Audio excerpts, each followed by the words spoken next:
Party's been sworn in. You may be seated. Ma'am, have a seat. Is this your daughter? Yes, it is. Could you stand up next to her, please? I have as many questions for you as I have for her. Miss Lundberg, the junior Miss Lundberg, according to your complaint, this used to be your boyfriend. He lived with you in your mother's home for several years. And you had an agreement with him that you were going to work. He wasn't doing much. You paid the living expenses, but that when you went to college, you were going to stop working and he was going to support you. Well, you got ready to go to college, and all of a sudden the relationship was over, and he didn't support you. So you want $5,000 from Mr. Brown because he promised that he would take care of you when you were ready to go to school. Yes. Mr. Brown says that he worked, that he paid rent. As a matter of fact, he paid your mother rent every month, $300. Is that true? Yes, that is. And you didn't pay your mother rent, and the two of you lived together, shared a room? Yes. He said he did give you his check whenever he worked. You put it into your account. You paid the bills, so he doesn't owe you anything. There are a few questions that I have that I just have to get off my chest. The answers to these questions, I think, are going to be a revelation to people out there. Your daughter was how old when you let him move into the house? She was 17 and a half. She was 17, and you let Mr. Brown move into the house? Your Honor, she was living with her father, and due to Mr. Brown's living conditions, she asked me so he could better his life if I would be kind enough to let him move into my house and be my roommate. I did live with my father. When did she move into your house? She moved into my house after she turned 18. So now she's 18, an old lady, and she's living in your house. So he lived with you for 6 months before she moved in? Correct. Because it was a week, correct? Yes. I mean, she was with her father more than she was with me. Miss Lundberg, I would no sooner let somebody come in and live in with my teenage daughter in my house than I would take a flying leap off the Brooklyn Bridge. Your Honor, you don't know the living conditions he lived under. I wanted to keep him off the streets. He wasn't your child. This is your child. Then, after she moves in with him, according to your daughter, they wanted to start a family. So they didn't start a family right away. They bought 2 dogs and 2 cats that they also moved into your house. You said that it wasn't like that. I mean, what it was is we gradually got one of them. And then the other one, he worked at a veterinary hospital, and somebody threw the dog out of a window on the street, and so he brought it home because he knew that I wanted that kind of dog. At the beginning of 2005, things were going really well between Chris and I, so we bought 2 dogs and 2 cats, and they were like our kids. That's what you wrote. We already had the cats from before. So not only did you get him, you got a family of 2 dogs and 2 cats. Which I protested. Protested? I wouldn't have protested. Well, I told him showed him the door. To know the way he was living. I felt sorry for him. Miss Lundberg, you're a very, very nice lady. If you feel sorry, do you have a house? We're living in a house, yes. Does the house have a garage? Yes. That's where he would be, not in the bedroom with my daughter. And the 2 she cats wasn't, and the 2 Your dogs. Honor, she was at her father's. She came home when she was 18. When I was home. That's when she came home. The majority of the time I was there when she was home. But yes, there was times when she was not home where I was at the house. But she was not sleeping in his room. They had different rooms. Your Honor. The majority of the time I was in his room. Oh, I was. Your Honor, I wasn't there all the time. 3 months after we started dating, they had asked me to come move in with them. I had a job at a restaurant at that time. He did not have a job at a restaurant at that time. He moved in without a job, and I took him. Ms. Lundberg, I have not finished with your mother because I don't think she can give me a cogent answer. I think that if she had to reflect on it now, having heard the fact that when she wasn't around, you sort of snuck around, she was being a good person, she wasn't anticipating that this whole problem started. Now you can sit down. Do you have other children, by the way? I do. How old are they? 27, 25, and 22. So she's the baby? She's the baby. This is the last one you have to worry about? Correct. Had a girl. Does she still live home? Yes. Where are the dogs and cats? Unfortunately, they're at my house because... You see, you always get left with the grandchildren. Yeah. I take care of them. How old are you now? I'm 20. Now, what makes you think Mr. Brown owes you $5,000? He had to go to the emergency room because he was very sick, and he didn't have insurance, and so he had a bill of, it was roughly around $4,000, and he never paid it, and so it went to collections. So I told him, I was like, you know, usually with collections, they're really willing to work with you, and so he got it brought down to $2,356.96, and he did not have the money for that. The agreement was if you paid it now, they would drop it to that amount, and so I went ahead and I paid for it, and the agreement was that he was going to pay for it from my bank account. Was he working at the time? At that time, he had just lost his job. For whom? A boxing company, PCS, I believe. I was working for Banfield, the pet hospital. I didn't start the boxing company until after this incident. And how much were you earning? At the veterinary clinic, I was making about $9.50 an hour. How much did that translate to a week? $250, $300. And what did you do with the money? All my checks were deposited in her account. There was periods where I did not have a job, that is true. But I was always paying the rent. I was paying for half the groceries. I was taking care of the animals. Like her cat got sick, $2,000 bill right there. I took care of it. I paid for it through my work. Just a second. Did you get a discount for it? Yes, I did. Is that true? Yes, the discount. Just a second. He paid for your cat? No, okay. It was both of our cat, and he told me that it was my Just a birthday second. present. You have the cat. I have the animals now because he moved to Washington and left them with me. Okay, he said it was your birthday present. Yes. Then it's your cat. Well, okay. What do you mean so well, okay? No, It's he your... said the bill for the cat was my birthday present. And it was brought down to $200. Then his dog that I have got really sick, so I took her into the vet and ended up paying $400. That's what happens when you play house. Judge Judy continues in a moment. The reason I moved out, though, She supported ex-boyfriend Chris Brown for 3 years. Christina claims Chris is from a dysfunctional family. You played house with this man. He took his paycheck and put it in your personal account. But it wasn't how much he said it was. I have proof that his I don't care how check, much it was. He worked and put his check in your account. He couldn't get a bank account because he had bounced checks. Listen to me. I don't care whether he could or Okay. whether he couldn't. He took his check, put it in your account. You paid bills out of that account. His bills. Well, whose bills are you going to pay? Bird's bills out of the account? He paid rent to your mother, and he paid that according to your mother religiously. He paid for, he says, food. How did you pay for the food? well, I give my checks to her, and she said that half of Just a second. whatever the So grocery you bill gave was your coming out of check my- to her? Yes. How did the rent get paid to Mrs. Lundberg? She would give her mom the $300. She would pay. So half you the didn't grocery pay bill. that directly. You put your money into the account, took care of whatever all it the was. bills, yes. Let's say it was $800 a month. So you had $300 for rent and $500 for everything else. But he didn't have $500 left over. His average check was like $214 for every 2 weeks. That would only be like $450. I have statements showing of what he has deposited in my Well, let account. me see. Let me see. This is his last check. Well, one of the checks that he deposited. Show me a lot of them, not just one I that you don't have selected. the other statements with me. Ma'am, I had actually asked the bank for the check stubs that I had because she deposited them in her account. They said I had to get permission from her. or Absolutely court right. Access.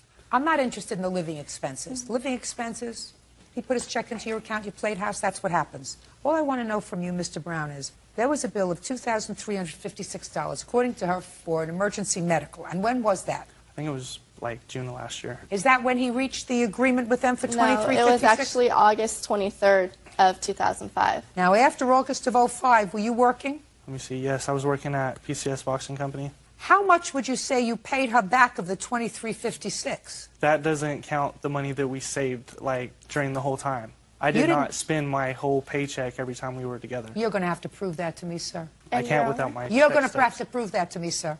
This was a recent bill, and based on this, she brought one bank statement for January of '05. Well, why did you just bring January Because, of Your Honor, '05? he had actually moved out several times.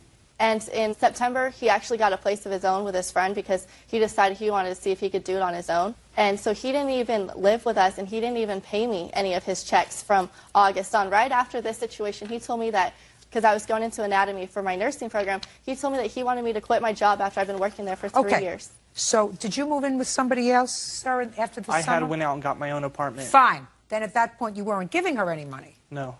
That makes my life much easier. So you didn't pay anything of this $2,356. Yes, Your Honor, every check was in her account. You didn't give her any more checks, sir, after you resolved this matter with the bank for $2,356. You didn't give her any more money. You moved out. The reason I moved out, though, is because she flew all the way across the United States for some other guy. So That's I not was just a the left. second. case. That is not Just a true. second. That's not Mr. the case. Mr. Brown, you want to discuss your social history and your social problems with her, go find another venue. In this venue, we talk about money. If in the summer of 2005, immediately prior to your moving out, I think was a very good idea, you incurred 56, which she paid, expecting you to continue to make payments into her bank account to cover that bill, and then you decided you wanted to live on your own, you owe her $2,356. But he doesn't owe you $5,000, madam. Just because somebody says to you, I'm going to support you when you go to college, doesn't mean they're going to do it. What about half of the animal bills that have occurred with food and they're expensive? Put your hand down. I'm not interested in what you have to say. This is your daughter's problem. She created it. with your assistance. She has to deal with it. Christina Lundberg claims she supported ex-boyfriend Chris Brown for 3 years. Christina claims Chris is from a dysfunctional family. If you can't afford the animals, get rid of them. Do you understand? If you love them and they're like your children, which is what you said here, then you take care of them. I do take care of them. Then that's just fine. That's what you do. You take care of them. You don't expect him to take care of them. They are not children. You don't expect him to take care of them, do you? No. Good. Then you take care of them. Babies wanting to play house with the assistance of their mother. I don't get it. Judgment for the plaintiff in the amount of $23.56. That's all. Parties are excused. You may step out. We have Luke versus Ozanix. Step forward, please. 27-year-old Sadie Luke is suing heavy metal singer Lance Ozanix for ruining her dress during a performance.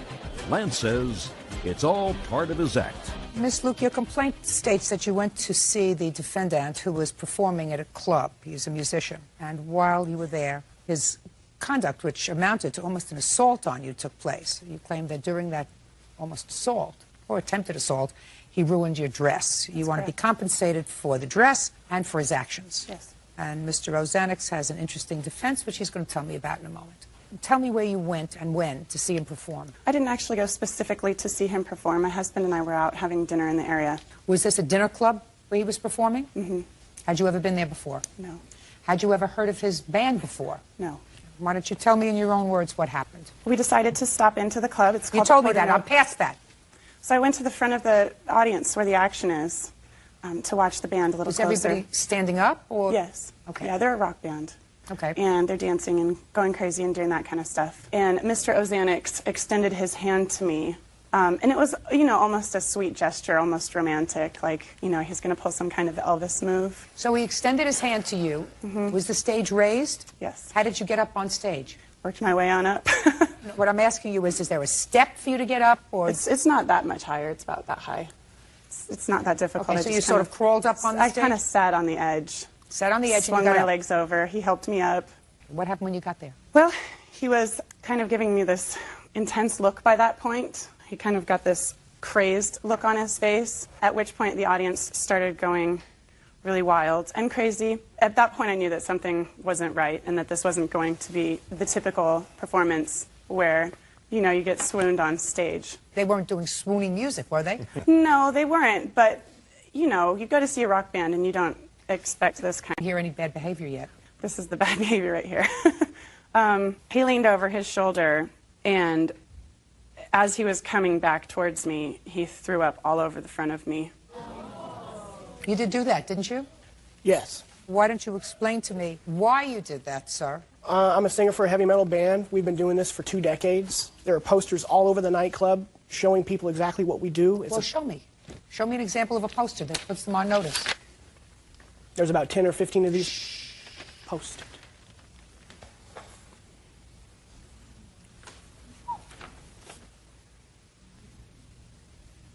This doesn't give patrons notice that they're going to be assaulted by you, sir. Your This Honor- shows that there is somebody, some woman wearing a mask, and you're holding on to her breast, and some gunk is coming out of your mouth, but that wouldn't certainly suggest to me that you were going to do that to me. Looks like somebody's part of your act. Nothing gives you the right to assault a stranger. It wasn't an assault. Yes, it is. Whenever there is an unauthorized touching, there is an assault, sir.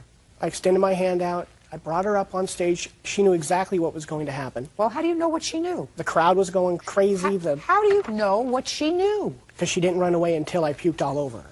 Well, Mr. Ozanix, that would be a normal reaction. We Why have been- should she run away before you assaulted her? If she would have seen the posters, should have known, people would have talking. We've been around for 20 years. Mr. Ozanix, I know that this may come as a major shock to you. I have never heard of you. That's I fine. have never heard of you We're an or your underground. group. I've we're never heard underground. of you or your group. I don't know of you. Have you heard of him or his group?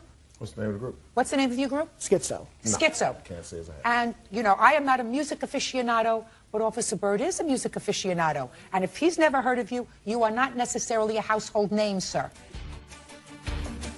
If I went into a club, if I were having a dream, and I went into a club, and you invited me on stage, Yes. I might have thought that I was going to dance around with the group.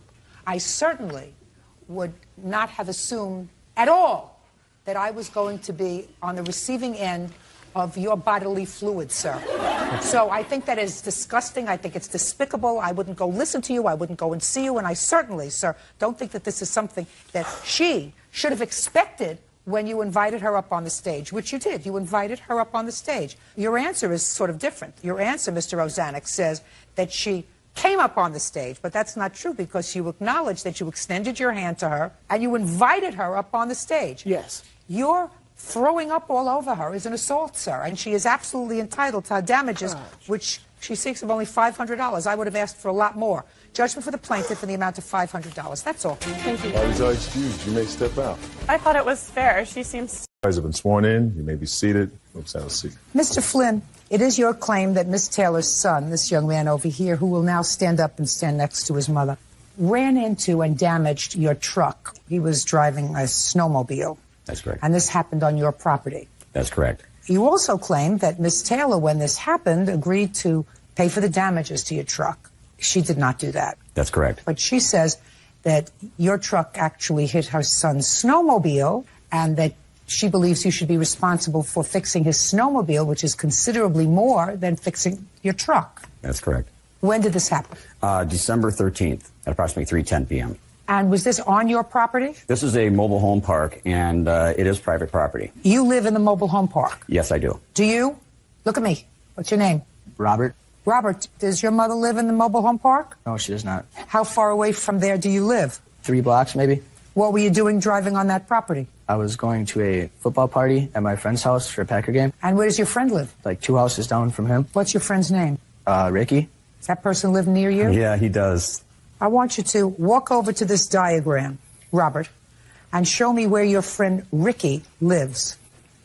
It's not shown on here, but he lives right here. His house goes this way. Okay. Now, which direction were you coming from? I was coming this way like it shows, and then I was going straight here, and then he pulled his truck out of his spot, and then I tried to turn and swerve away from him, and then I hit him, and then I went more into the grass here. So you hit him.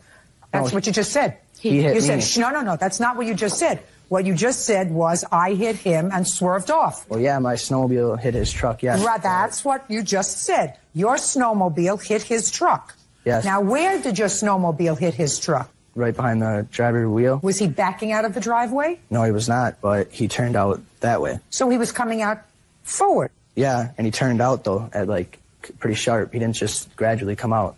Mm-hmm. Come back here. Now, Robert, how fast were you going on the snowmobile? I was going at almost an idling speed. Well, if you were going at almost an idling speed, how come you hit an object? You hit him. It was very icy out, and I don't believe I did hit him. I believe he hit me. You just told me you hit him. Well, don't put your hand up. You weren't there. You just said you hit him. Yes, I made a mistake. No, you told it right. Okay, Mr. Flynn. I don't know if you want to see these or not. These are a little bit more detailed. How old are you, Robert? I'm 16 years old. Do you have a driver's license? I have my temps. Do you have a driver's license? No, I have a snowmobile driver's license, though. Can I see the photographs, please?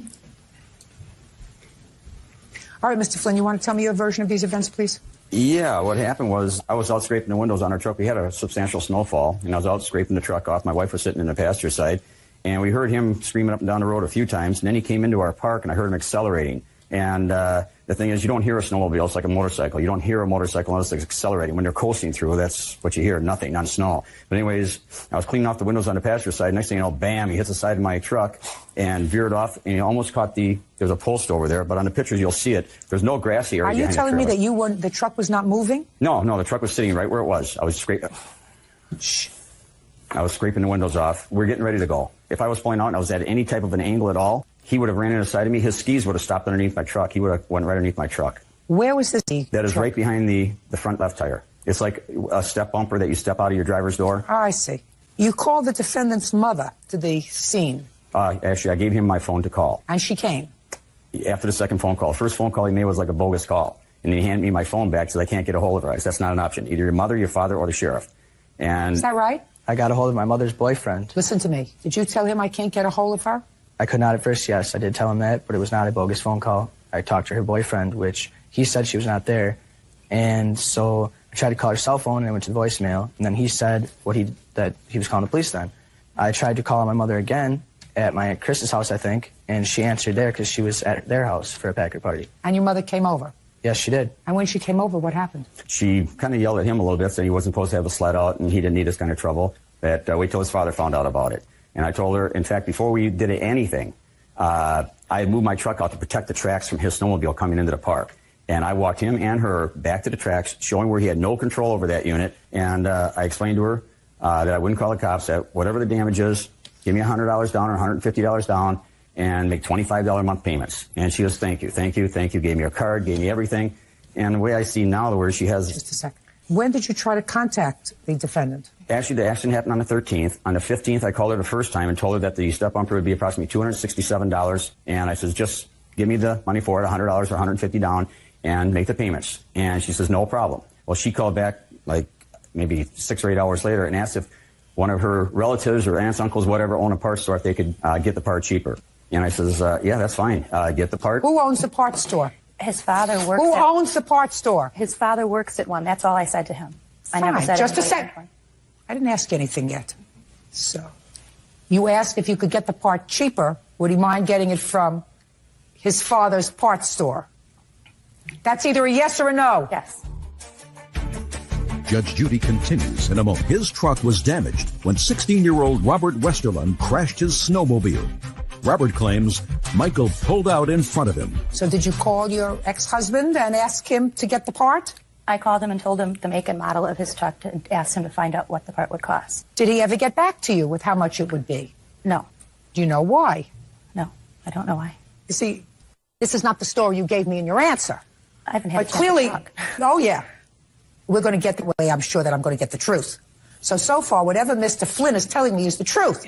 Because you acknowledge now that you called your ex-husband and said he was in this accident with the truck. Do me a favor, please find out how much it would cost to replace this part. That, to me, Miss Taylor, acknowledges the fact that your son was at fault. I don't agree. Well, I don't care what you agree with. That's why I'm sitting here and you're standing there. Because otherwise, there would have been no reason for you to call your ex-husband and say, listen, how much can we get this part for? Because I promised that I would pay for the part, and he wants $260. Put your hand down.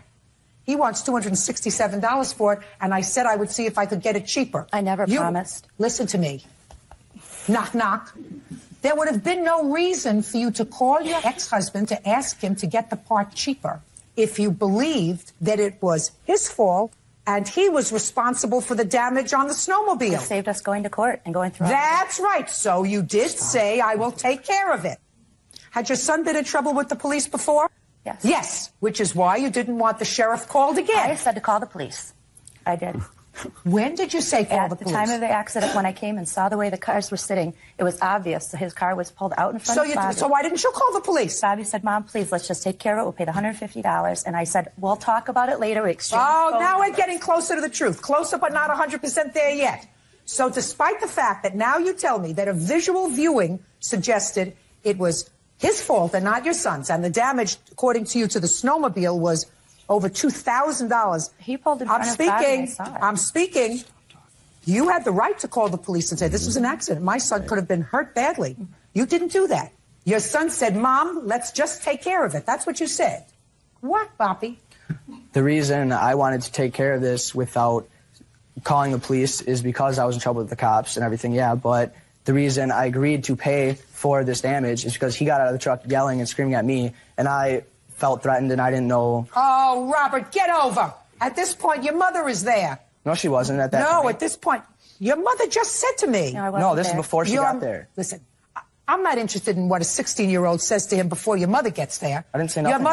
When your mother was there, you said to her, according to your mother, let's just take care of it, Mom.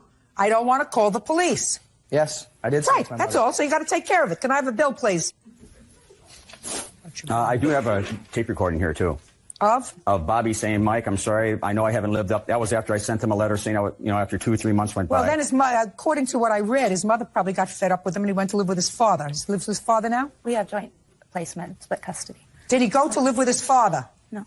Your Honor, what had happened was I called her house, and she said, Bobby doesn't live here anymore, and she hung up on me. That's not true. So then I called her husband, ex-husband. Bobby answered the phone, and I told him, this is the way it's going to be. No more options. You make the payments here come Wednesday. And so what happened was Bobby says, I'll make a payment on Wednesday.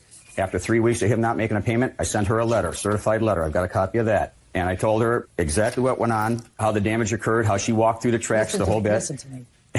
She told you not to call the police. No, that's correct. I told him not to. She did not.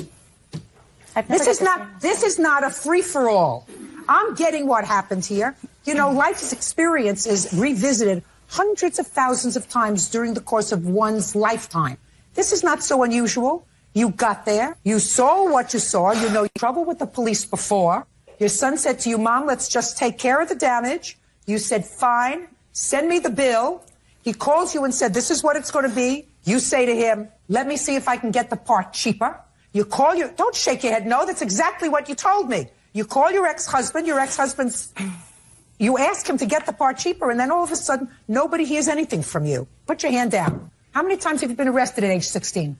I've been arrested twice. If you have to think that long about how many times you've been arrested, it's too many times, Robert. Your son said to you, Mom, just take care of the damage and let's go. Because he said to me, I've been in trouble with the police. He's been arrested. I suggest to you, sir, that when you appear before a judge on your other matters, which are criminal in nature and not civil. I've never had a problem with any other judges. I want to tell you something. That's probably your problem. If you had trouble with the first one, maybe there wouldn't have been a second one. Judgment for the plaintiff in the amount of $517. 20-year-old Anthony A.J. Hall is suing his former live-in girlfriend, 19-year-old Amber Parker, for rent and the return of his property. Amber says Anthony locked her out of the apartment. Mr. Hall, the defendant was your girlfriend and a roommate of yours. Yeah. She moved into your house. We got a house together. Who was on the lease? Me, her, Amber, and Aaron. Who's Aaron? My friend. After a period of time, short period of time, she moved out. And it is your claim that when she moved out, she took with her some property that belonged to you. And in addition, she put a stop payment order on the last month's rent for February of 2006. I believe it was January's rent. Do you have the check? Yeah. In any event, Ms. Parker says she moved out. She took nothing that didn't belong to her when she moved out. She says that she stopped payment on the rent because you had changed the locks. And she is counterclaiming because she says you destroyed some of her clothes.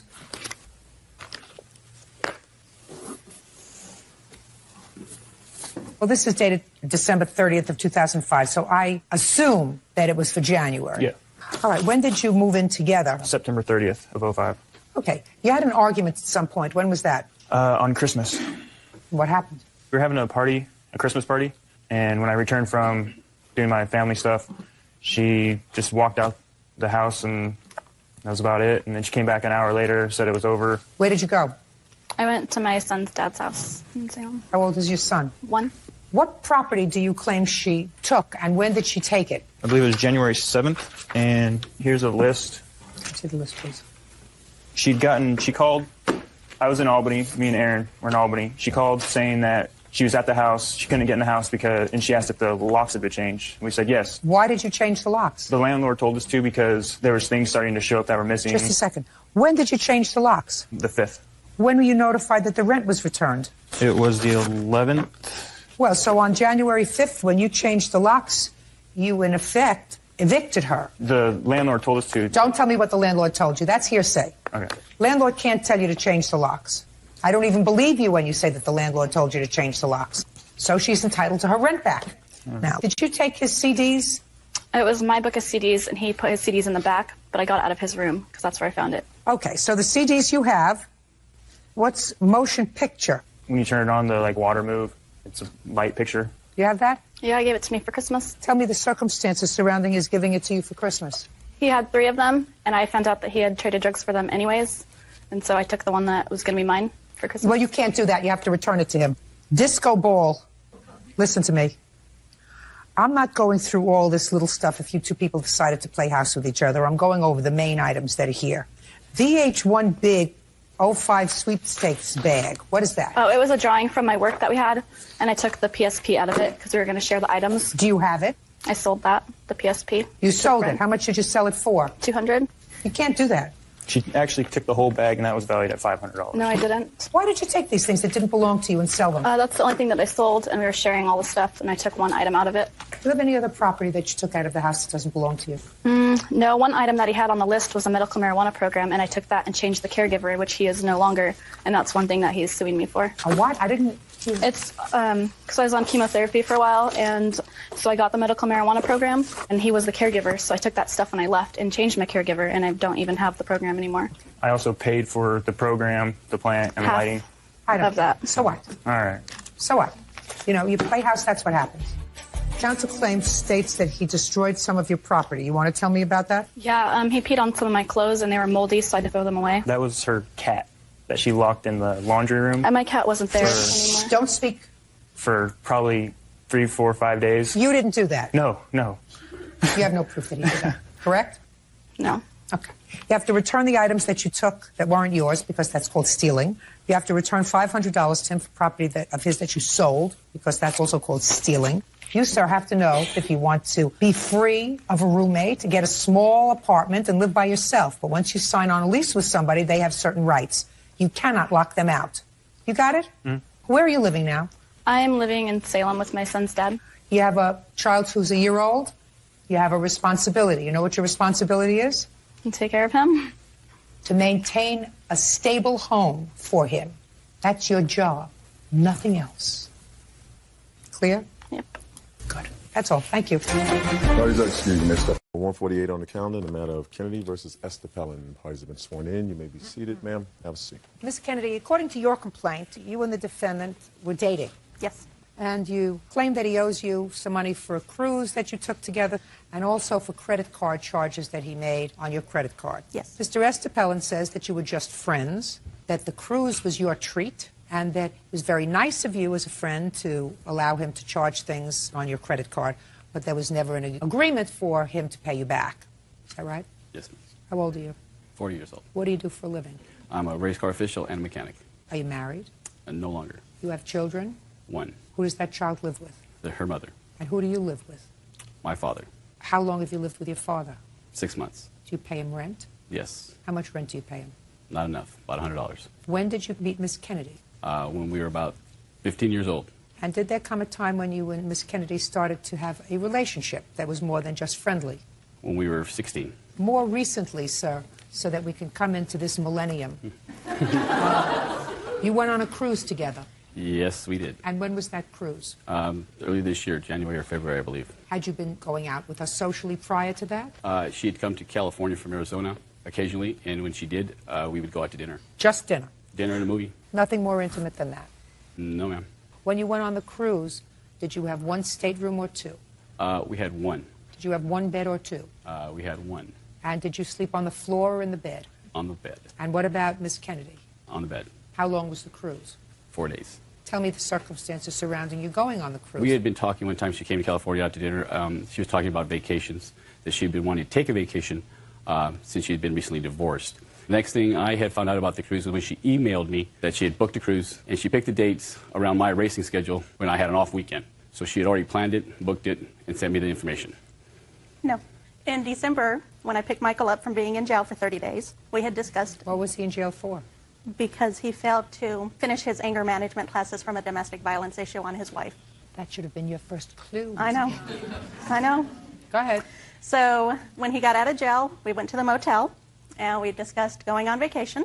And I said, okay, I'll do some research on it. And when I met him again 2 weeks later when I went to California, I brought him all the information, and he agreed to pay half of the cruise. We booked the cruise for January 17th. When was he supposed to pay for it? After racing season started, which was the end of January. And he never paid for it? Correct. When did you make him a card holder on your credit card? After March, when we both told each other that we loved each other. March? Yes. Some 2 months after he failed to pay you for the cruise. I had not asked him for the cruise money yet. You just told me he was supposed to pay you for it when racing season started, which was a month later, and he didn't pay you. Correct. And if he didn't pay you, you should have had a clue that this wasn't somebody that you wanted to extend any further credit to. Yes, ma'am. So now I'm not interested in the cruise anymore. Okay. Now I'm interested in the credit card. Okay. After Michael and I told each other that we loved each other on March 8th, he had been kicked out of his grandmother's house in February. Why was he kicked out in February? That I don't know the specifics. All I know is that she was very upset with him. It was some issue in the kitchen, that she had just cleaned the kitchen, and he was not wanting to clean it up and got all over her, and it was not a pretty sight. So she told him he should had have finished that anger management course. Correct. So then in March, he started living at a motel, And he told me that for racing he would start traveling. So we agreed to put him as an authorized user on my American Express card. He would only use it for necessary items such as gas and lodging. And within a 1-month period, he had gone to Shoe City numerous times, motherhood, maternity, and I sure as heck wasn't pregnant, Victoria's Secret. So he was obviously romancing another woman. So what happened when you got the first bill? When I found out, I went online and checked the amount that was being charged so far. And I called Michael on April 9th, and I asked him what happened. He told me that someone had broken into his motel room and stolen the numbers because he still had the card. So like a fool, I believed him. And I had American Express cancel out that first card, send him a second card. Same thing happened. Room was miraculously broken again, and more charges started happening. So by the time the third card got to him, American Express had suspended the account, and I wasn't even allowed to use it because the charges were up to $11,000. Michael told me, just dispute all the charges. And I told him, I can't dispute the charges if they're legitimate charges. Well, she had told me that she was going to give me a card to help me on the road, and that's what I had used it for. And yes, I had charged it, and yes, I did go to Victoria's Secrets because by that time I had met somebody else who I did like, and was planning to have a future with. I had told her that the whole time that we were, friends, and that we were always just friends. Listen to me. Yes, ma'am. Let's get back to the credit card, sir. So what you're telling me is that when she questioned you about these charges, you told her that somebody had used the card in an unauthorized fashion initially. No, ma'am. What I said is that she Look told at me. Yes, she told me. No, here. I am here. She told me that there's numerous charges on him, and she says, well, how could there be that many charges? I said, I have no idea. Maybe the only way is if somebody got the numbers from my card. That'd be the only other way that could happen. You're a dishonest man. I don't believe so, ma'am. You are a thoroughly and totally dishonest man. Because if you had said to Miss Kennedy the first time around, you got me. I charged things because I originally said I was just going to charge things on the road, which is what you told me. Eventually. I'm speaking. Yes, ma'am.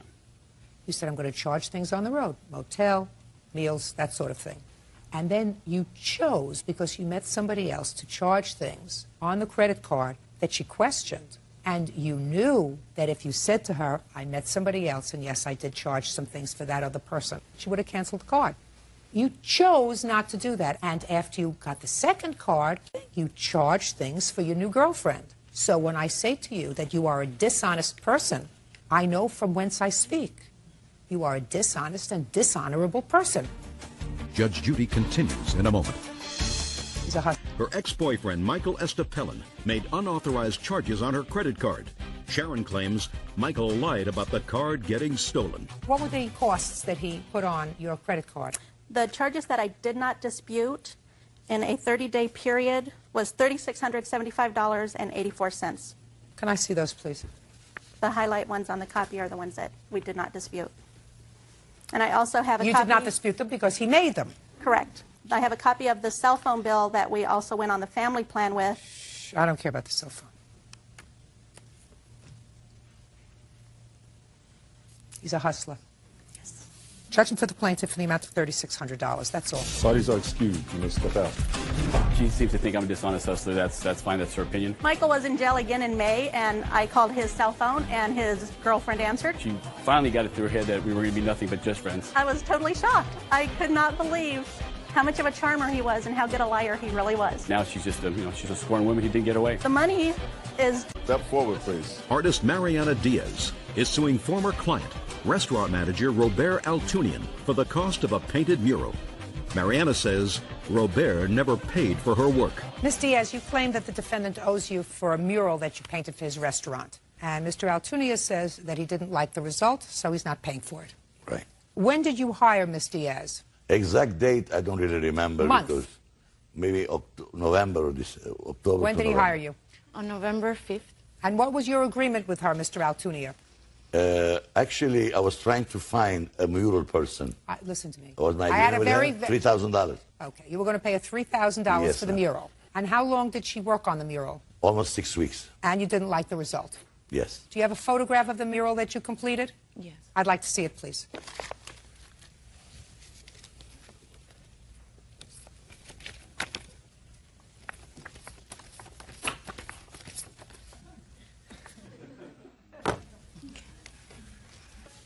How did you find her, by the way, Mr. Altunia?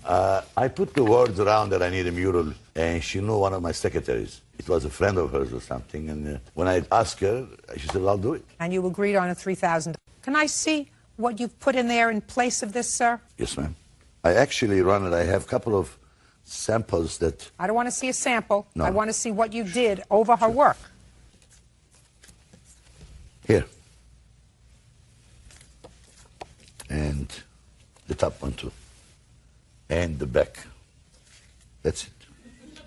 This is what is over the mural that she That's, painted, yes. you sure? Yes, 100%. Okay. I'm sure. Oh, I see what you did. You used part of her mural in the center, which is what you showed me.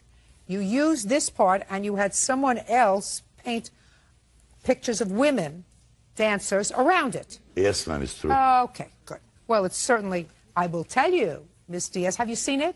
I'm going to show it to you.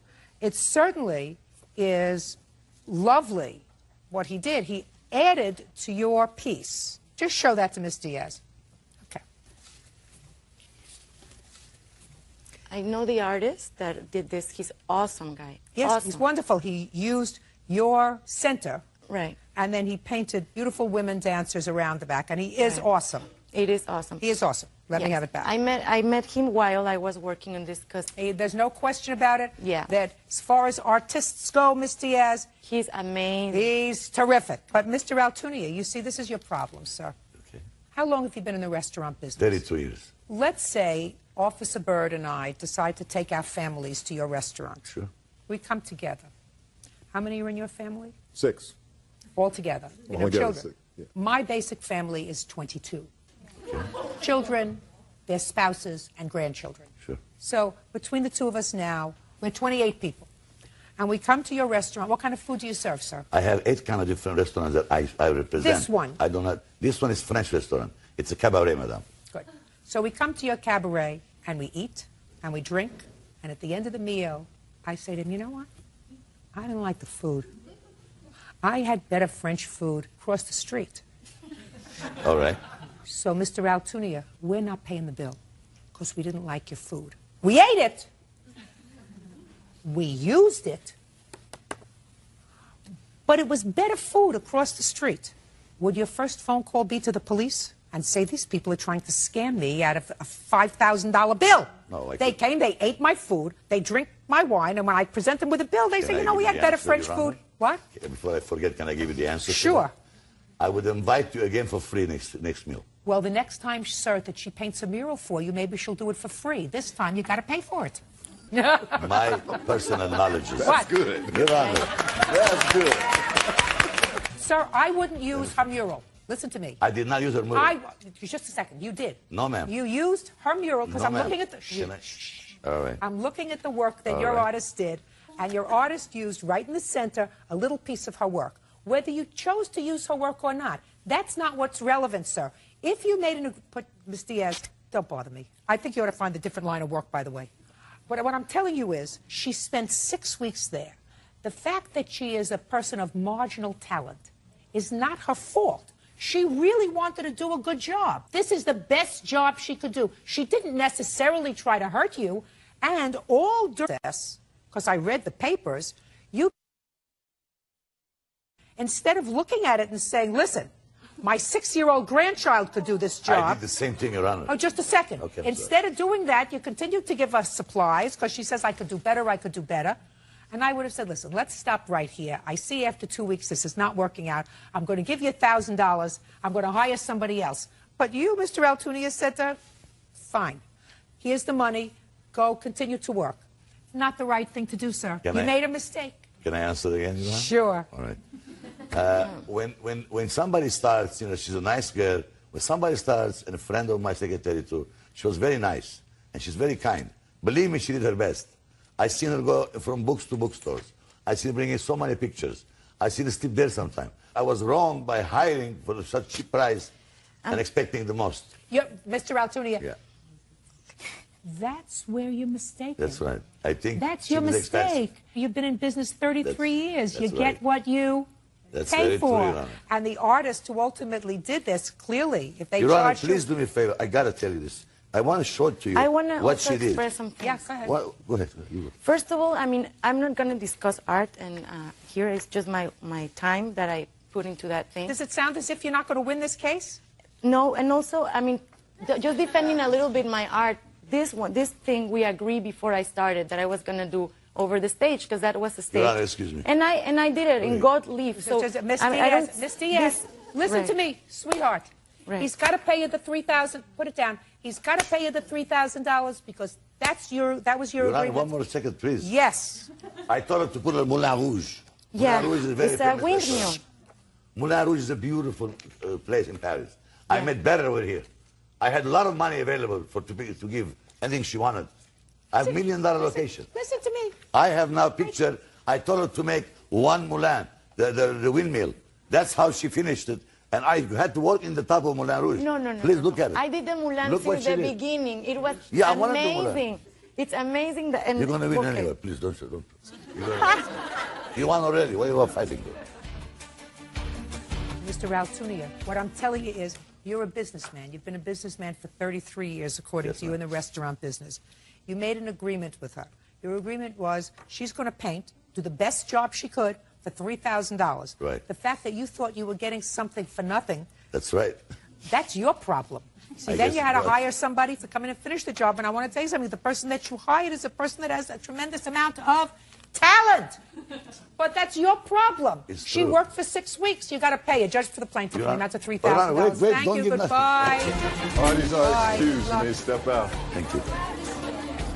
On the matter of Wade versus Ortiz Hoover. Parties have been sworn in. You may be seated. Miss Wade, I gather from your complaint that this young man was your boyfriend and then your fiancé. Is that right? Correct. How long were you engaged? About 1 year and 4 months. I'm sorry, 4 months. We were engaged. We were in a relationship for 1 year and 4 months. When did you become engaged? March 31st. And when did it terminate? August 14th. According to your complaint, prior to the termination of your relationship, you claim that the defendant and his mother asked you to pay for certain medical and dental bills for Mr. Ortiz, and you paid for the dental work that Mr. Ortiz had done with the expectation that you were going to get paid. You claim that his mother did send $150 a month towards this extensive dental work that he had, but as soon as the engagement was over, so were the payments. In addition, you claim that Mr. Ortiz had some chiropractic work done at your chiropractor that you believe he was to pay back. Mr. Ortiz says none of these things are true. You chose to pay for him to have dental work. Let me see. Smile. Very nice. Some of the dental work was cosmetic? It was more reconstructive. They tore out old pieces. I had root canal done as well. On your front teeth? No. Back teeth? Yeah, back teeth. Nothing visible. Okay. Mr. Ortiz says that in addition to this stuff being gifts, these bills being gifts by you because you were living together and planning a life together, that you refused to return the engagement ring, which I assume you have right over there. You say you're not returning the ring. It was a gift to you. Can I see the ring? I always like to look at rings.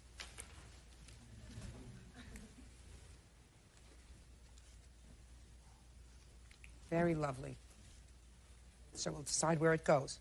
Who terminated the relationship? Aaron did. Why, Mr. Ortiz? I felt that I wasn't being treated respectfully. During parts in our relationship, she did verbally abuse me, attack me in different ways, eventually confronting me physically. She said that she apologized over and over. When you say she confronted you physically, she hit you? She pushed me, and she also smacked my hat off, basically in the middle of an argument because I didn't do the dishes. Smacked your what? My hat off that I was wearing at the time. I apologize. Because you didn't do the dishes. Yeah, that competition led up until the big argument. I continued to tell her to get out of my face or get out of my way. Eventually, I went to my room, packed up all my belongings, threatened her, and said, "This is it," and I'm leaving. Yeah, and she begged me not to do so. She said that she would seek some sort of help. She said that she would talk to somebody because of it. She also sought help from my mother numerous times. So you decided this is not something that you wanted to make a lifelong Right, I didn't want tradition to put my kids. of. Exactly. That sounds reasonable, Miss Wade. Good idea. That would sound reasonable if that was the truth, but it's not. So let me hear you. Your Honor, I was madly in love with Aaron, and I had been, since the beginning of our relationship, taking him to a dental clinic where his mother was paying for... Are you telling me why you broke up? No, well, I can tell you why. Well, that's where we're at Okay. right now. I'm sorry. You have your agenda, I have mine. I never hit him. Did you have an argument? Of course. Did you have an argument over the dishes? I'm sure we probably did. Is that the day he moved out? I want you to tell me about the day he moved out. No, he didn't move out. I moved out. You left? I moved out. Just a minute. You left? After he told me he didn't want to be with me anymore, yeah. He gets the ring back. He shouldn't get the ring back. He gets the ring back. I'm going to tell you why he gets the ring back. Because an engagement ring is a gift given, in my judgment, contemplation of a marriage taking place. But if the marriage never takes place, the reason for this gift becomes a nullity. Do you understand? I understand. Okay, good. So now you can give him back his ring. Thank you. You wouldn't want it anyway. Your next fiancé wouldn't like you to have it in your jewelry box, so the only thing that you do with it is sell it. Now I want you to tell me about the dental bill. When I started my relationship with Aaron, he was going to a dentist. We had been taking him week after week, and he was still in pain. So by referral, we found a new one. I took him for his consultation. You were living together? We were living together, yes. When you say you took him? I drove him. He had no transportation. He had no job. He had no car. You got the same age? So he's 29. I'm 26. Okay, go ahead. I drove him to his consultation. He went in, spoke with the dentist, and asked me to come into the room where we all sat down. And the consultant talked to us about what work he needed to be done. From there, we knew that both of us couldn't afford to do this. I was supporting him. He was in school. So we went to his mom, and she said that she could afford to make $150 a month payments. She couldn't afford to make the payments directly to the dentist because she was doing construction on her house. So she couldn't get the credit for it. Aaron had bad credit, so the only other choice was me, and I had good credit. So we decided to open up a credit card under my name, and Elaine made the payments for 10 months. Did she give you $150 a month? Yes. And what did you do with the check? I wrote a check to the credit card company and sent it off. No, that's not what you did. Don't play with me this way. That's not what you did. What you did was deposit the check into your checking account and wrote your check to the credit card company. You didn't endorse her check to the credit card company. You put the check into your personal account from which you paid all your bills, right? Correct. And then you paid the dentist. Correct. And I kept a log of it, every check. I have every check that she wrote me. I have all of the bills from the dentist. I was very careful about keeping track of how much they paid, when they paid, and how much was still due. I'd like to see it. What are you doing now, Mr. Ortiz? I'm a full-time student. I've just sought part-time seasonal work for Tiffany & Company. You're a full-time student at what? You're 29 years old. I go to the Art Institute of California, San Diego. I study advertising. Who do you live with? I live on my own. I support myself. From what? I took out student loans, grand amounts, which were co-signed, thankfully, by my parents, because they convinced me that I was in need of that education, and I also wanted to seek it and also obtain a bachelor's degree by the time I was 30. It's always been a good goal of mine.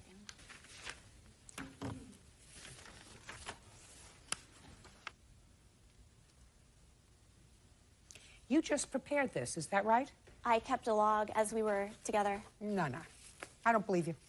All of the numbers are there. I don't believe you. I believe that you did this to come to court, so we don't take those things. I did not do it to come to court. Okay. Judge Judy continues in a moment. I'll give her the ring. You want his mother, Elaine Hoover, owe for medical and dental bills. Aaron and his mother are countersuing for the return of the engagement ring. Where is the one credit card that you took out to pay these dental bills? It's a different credit card, and I kept the balance on that. Listen to me. You said that you took out a credit card, opened a credit card in order to pay the dentist. Let's say the dentist was $2,900. You would have an opening balance of $2,900, and then you would have each month $150 being paid, because that's what you did. You said you wrote out a check for $150. So what are you giving me this for? That shows the amount that I gave the credit card to the dentist, and she ran it. Listen to me. There are a whole bunch of bills on this thing. There are. Having nothing to do with the dentist. Correct. Right. But I'm not suing him for those. I'm just You understand what you said to me, Miss Wade? What you said was you opened a credit card for the purpose of paying the dental bill. And each month you paid off $150 a month, which is what she gave you. And that's a lot of baloney, because you had a credit card. You used this credit card for things like Chin Seafood Restaurant, Party City, Staples, Lowe's, Shell's Oil, Ralph's, Henry's, TJ Maxx, Ralph's, Ultramar, Albertsons. So you didn't have one credit card that you used, so let's change the testimony. The testimony is not one credit card for the dentist. You used your existing credit card and paid the dentist from your existing credit card. Is that right? Now, Show me where each month on your credit card you made a payment of $150 a month. I made more than that, Your Honor. Well, then that's your problem. You didn't keep neat records. Return this to her, Bird, please. Your Honor. I believe that she paid you $150 a month. She says she paid you $150 a month to help cover her son's expenses. That's not where the case is at, Miss Wade. That's your problem. Your problem is with Mr. Ortiz. You got the teeth? Yes, Your Honor. You pay the bill. When she promised to do so. You pay. You got the teeth? Yes, Your Honor. You pay the bill. How much was the ring? The ring was approximately $1,100. I'll give her the ring. You want me to deduct it from what you owe her? Good. Your mother says yes. Give her the ring. I have something. Give her the ring. I have something to say. Give her the ring. No, you don't. Okay, I'll wait. You could wait until freezes over. Okay. How much does he still owe you for the dentist? He's 29 years old. His mother can sit down. $3,606. I want to see the bill for the ring.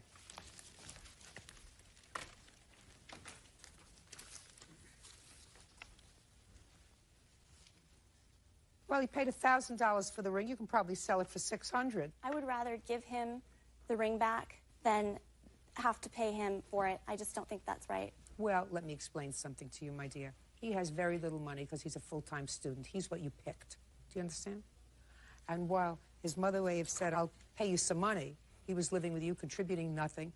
And there's something to his mother's statement, which I read, that suggests to me, what do you want? Sorry, that's not true, Your Honor. I did contribute as often as possible. Student loans that were taken out and co-signed by my parents, I strictly signed over to her. Every single penny that I made. Listen to me. It's good, but you didn't make many pennies. Your problem is you didn't make many pennies and you didn't have enough pennies to pay for your own dental work, right? Yes, sir. Okay. If she were going to have, Mr. Ortiz, the benefit of your nice, wonderful smile for the rest of her life, we wouldn't be sitting here today. But a 29-year-old man doesn't allow somebody else to pay to have their teeth fixed. Do you understand? Yes, Your Honor. So you have to pay for it. And it's very nice to live on your own. How far do you live from your parents? 5 miles. Good. Move back home. Save a whole bunch of money. And whatever your student loans are or what you earn from your part-time job, take care of it by taking care of your responsibilities. Very nice to live alone and be a grown-up when you're 29. But if you want to be a grown-up when you're 29 years old, you don't let somebody else pay for your dental bills. Now, as far as the chiropractor is concerned, because you went to your chiropractor and found he had gone to the chiropractor, so you paid his bill. We went to the chiropractor at the same time I had taken him to his appointment, and the chiropractor asked for payment. At that time, he had been numerous times. It was totaled of $210. Aaron said that when he got money from school the following semester, he would reimburse me. Is that what he said to you right then and there in the chiropractor's That's what he said right then and office? there at the office. I don't believe you. How's that? It's the truth. Don't believe you. It's the truth. No, it isn't. No, it isn't. Because that's not the way people who sleep together talk to each other. That's not the way people who are intimate with each other talk to each other. As soon as I get my money from my student loan next semester, I'm going to reimburse you for it. Come on over here. If he had a job, he would have paid You for picked it. him. Unfortunately, you picked him. yes. You picked him. Well, right now, sell the ring. You still owe $3,000. That's for your teeth. Do you understand? Yes, Your Honor. Good. Judgment for the plaintiff in the amount of $3,000. That's all. Parties are excused. You may step out. She wants money? That's all she wants. Step forward. 20-year-old Karina Villa is suing her former friend, 18-year-old Sarah Welcome, for crashing her car during a night of drinking. Sarah says Karina handed her the keys. Ms. B, according to what I read, you and the defendant and maybe some of these other young ladies went to a party or something, had a little too much to drink. You gave the defendant the keys to your car, asked her to drive home because you had had too much to drink. She did and wrecked your car. Yes. You want her to pay for the car. Not pay for the car, just the loss of my job and the deductible. Why the loss of your job? The night that this happened, when I gave her the keys to my car, she explained to me that she did not have nothing to drink. And if this would have not happened, I would have had my job, I would have had my car, I would be working every day. And she just wrecked my car and didn't talk to me anymore, and that was it. So what did you do? What did I do? Well, the first few months, it was calling her. Where do you live? Where do I live? Is there an echo in here? Where do you live? Lamont, California. Is that rural area? It's the country, you would say. Who do you live with? My mother. Does your mother have a car? Yes. What does she do for a living? She works for the government. She works for BLM. Did you look for a job near where your mother works? There's nothing out there where she works. She works probably like 20 miles away from where I live. So you want her to pay you for the 2 months that you were out of work because she wrecked your car? Well, not really that. Deductible would be nice and... All right, here we go. So we've now eliminated a good part of your lawsuit, which was ridiculous anyway. Let's get to the deductible. First, why did you drink so much that you couldn't drive? It wasn't, I had like 2 beers, probably. And I didn't want to drive my car drinking and driving. And you? How many beers did you have? Probably about 3. And she knew I had been drinking. Don't tell me what she knew. Okay. What did you say when she gave you the keys to the car? I was standing at the back side of her car. We were starting to leave. She started getting in the driver's side of her car, said she couldn't drive, asked if I would drive because she had already previously been in trouble for drinking and driving, didn't want to drive her car. So I said, you know, I'll drive. She, you know, we had been drinking together because earlier that night she drove her car to my friend's house, Brittany, where I had been at. Now, once she handed you the keys, if you had been drinking, why did you take them? It was an honest mistake to take the keys in the first place. But I did. How could it be an honest mistake? If you had had 3 beers. Yeah, I shouldn't have taken the keys. They were getting to a certain amount of responsibility. Yes, I should not have taken the keys. Now, do you think that you are in any way responsible for Miss Villa's out-of-pocket expenses? In part, yes. Good. How much did you offer her? Our insurance company, and I have the paperwork that says how many times our insurance company tried to get a hold of her. They refused to talk to him. They said they paid for it, paid for the damage to her car. She refused to talk to my insurance company. So she had... Did you talk to your insurance company? Yes. Shh. Did you tell your insurance company that you had been drinking and Yes. driving? Let me see. And let me see the claim letter that you put into your insurance company. Was anybody else in the car with you, by the way? No. Nobody was in the car with you when you had this accident? No, not besides her, no. She was in the car? Yes, her. And I do have pictures. You got paid $2,088.74 so far? No, just the $1,520 that was paid for the salvage. Because the car wasn't fixed? No. So where's your $500 deductible? It was taken out because... Let me see.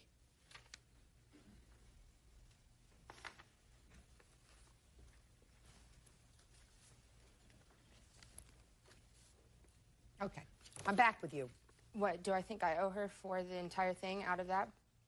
The deductible, if anything? Because the loss of her job is not my fault. She already had a previous Forget the driving. loss of her job. I already told you. I'm not interested in the loss of her job. Abraham Lincoln walked 5 miles each way to school.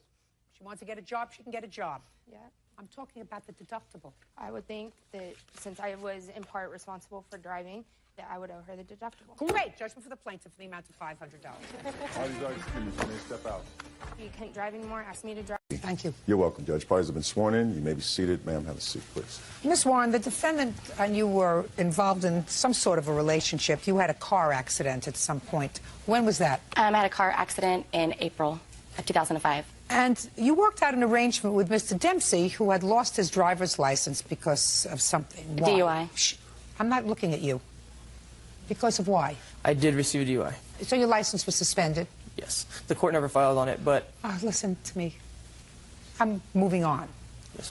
So you didn't have a driver's license. So you had a car accident, you had no car, he had an SUV and no driver's license. So the two of you worked out an arrangement. Well, Your Honor, I always had a car. My grandparents always had a car for me. I'm not interested in that. You could have had your grandparents' car. You didn't drive your grandparents' car. You drove his SUV. And you drove his SUV for how long? About 7 months. And while you had his SUV, you put in certain improvements in the car. Correct. Certain things that every car absolutely positively needs. Why don't you tell me what you put in the car? Something like a suspension. There was things called springs. I don't even know what these things were for, just to make the car look better, lift it. Everything was to lift the Expedition. So you put in something to lift it up higher, to make it look bigger. It's flashy, correct. Flashy.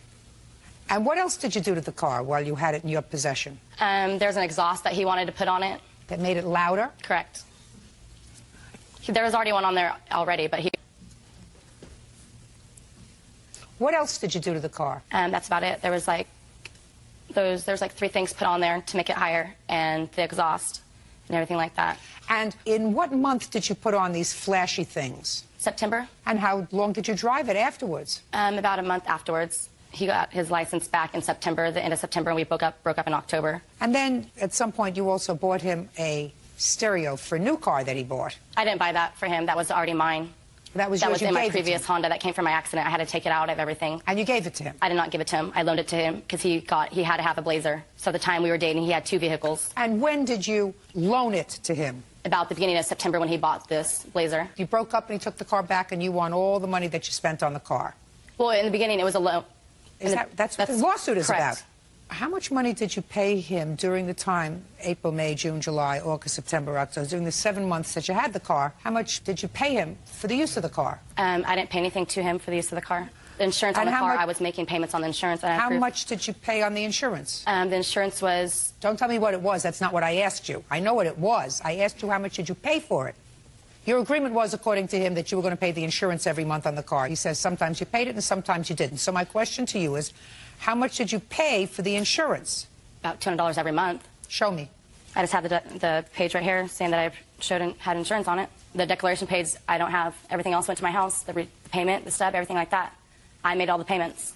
Nothing went to his house. Did she make all the payments on the insurance? No, ma'am. How many insurance payments did she make? She made probably 4 insurance payments on the vehicle. That's not true. She paid them directly to the company or to you? To the company. You pay them to the company, she paid them by check. Correct.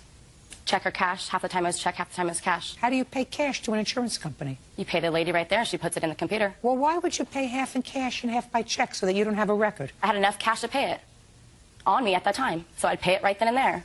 You think I believe that? You should. I don't. I don't. Because normal people, you are a normal person, aren't you? Correct. When you go in and you want to pay a bill and you have cash available, you put the cash in the bank and you draw a check for the entire amount. That way you have proof that you paid it. Otherwise, you get a receipt that you paid it. You have any of those receipts? I do not have those receipts with me. Of course not. So she souped up your SUV, sir. Yes, ma'am. She wants you to pay for it. In 30 seconds or less, tell me why you should not pay for it. Because everything was a gift until I broke up with her, and now everything's a loan, and that's why we're here. Well, tell me about the time that she put in these things that lifted up your SUV. She was driving the vehicle. Look at me. She kept wanting to get the windows tinted, get things done to it. Why would I care about that stuff? Listen to me. Don't speak. I let you speak.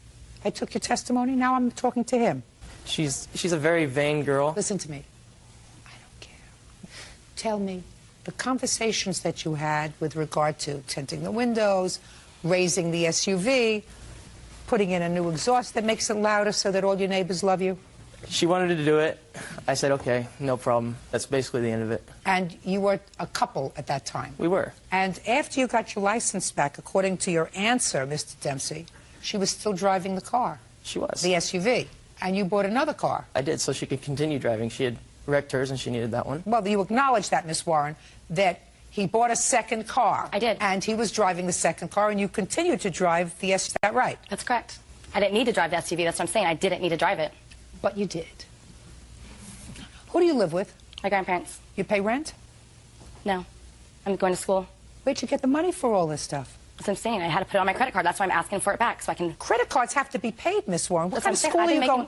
What kind of school are you going to? I'm going to the nursing school, the LVN program. Do you work besides? Yes, I do. Where? Red Lobster, 6 days a week. Good. And you drove this SUV to get to and from work? Correct. The first time you got a bill, did you give him the bill? No, I did not. The second month that you got the bill, did you give him the bill? No, he gave me cash, though. And I have proof of cash that he gave me, because it was not a gift. It was put on my credit card, and it was agreement he would pay it back. I don't believe that, Miss Warren, at all. Well, there's statements right here that he gave me $160 cash and then $400 cash. Did you give it cash? No. Yes, he did. At no time. I paid for several things, almost everything during the relationship. I paid for gas every day. I never gave her any cash in repayment of a loan. I don't think you did either. Judge Judy continues in a moment. The relationship is... Her ex-boyfriend, Jeremy Dempsey, owes for money she spent to fix up his SUV. Jeremy says the improvements were Desiree's idea. Now, I believe that you thought that you were going to be able to maintain this relationship and that you were going to drive the SUV. He bought a second car to drive. When he got his license back, leaving you with that car, the fact that the relationship is over does not convert these things that you put on because you like to drive a car like that into, I'm speaking, into a loan that he has to repay. Aside from the fact that once you drove a car, let's say you drove it and it was an SUV, and let's say you'd have to spend $200-300 a month in order to rent a car. You didn't have to do that. So consider it the cost of a rental. The relationship is over. It's probably a very good thing, especially for you. The case is dismissed. That's all. Parties are excused. You may step out. Nancy Schmidt and her nephew, 16-year-old Neelan Zarlengo, are suing Vernon and Tammy Edwards for Neelan's medical bills. Nancy claims Tammy's son, 13-year-old Austin, shattered the boy's eye socket during a game of wall ball. Miss Schmidt, is that right? Yes. This is your nephew. Correct. What's your first name? Neeland. What kind of sports do you play, Neeland? I used to play soccer. Well, that's what this case is about. Stand up next to your parents. According to you, this young man injured you during a soccer game. It wasn't really during a soccer game. It was after, according to you, he had been expelled from the game. No, wall ball. Wall ball? Yeah. I don't know what wall ball is. It's a game where you have a rubber ball and you throw it against the wall. If they catch it, they throw it again. But if they catch it and they drop it, then they have to run to the wall, and you have to throw the ball at the wall to get them out. Where were you playing? At my friend Arthur's house. How many play this game? We had about 5 playing. And unfortunately, you were pretty seriously injured. You had a shattered eye socket. Yes. As a result of being hit in the face. What's your name? Austin. With Austin's sneaker. Mm-hmm. Okay, Neeland, tell me how that happened. I got him out. I hit the wall 3 times, and he'd gotten out. So he was eliminated at that point? Yes. And I assume that the last man standing wins the game. Is that what happens? Yes. So you don't play teams. You play against each other. Yeah. He was out. Mm-hmm. And next thing I knew, I turned around and I got hit in the face with a shoe. A flying tennis shoe, though. Wasn't attached to his body. No. What happened after you got hit in the face with the shoe? I ran inside in excruciating pain. Did you take him to the hospital? Yeah. Do you have medical records? Yes. I'd like to see them. That's the emergency room.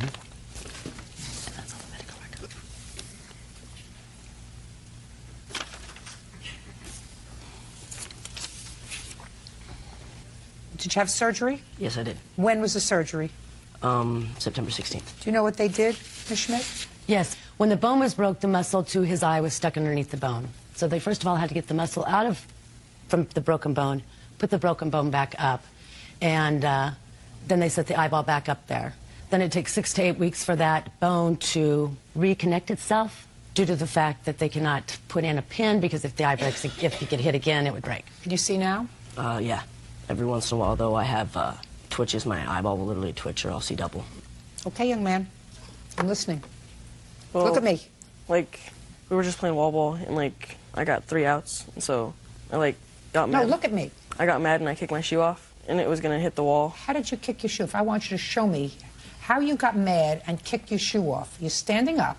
Step away. Show me how you did that. I just kicked my shoe off. Explain to her that you never tie your shoelaces. No, I Yeah. never ties the shoelaces. I They got never- to see how you kicked your shoe off. So do you want me to kick my shoe off? In that direction. Yeah. So I just went like I took my shoe off, and then I just went like that.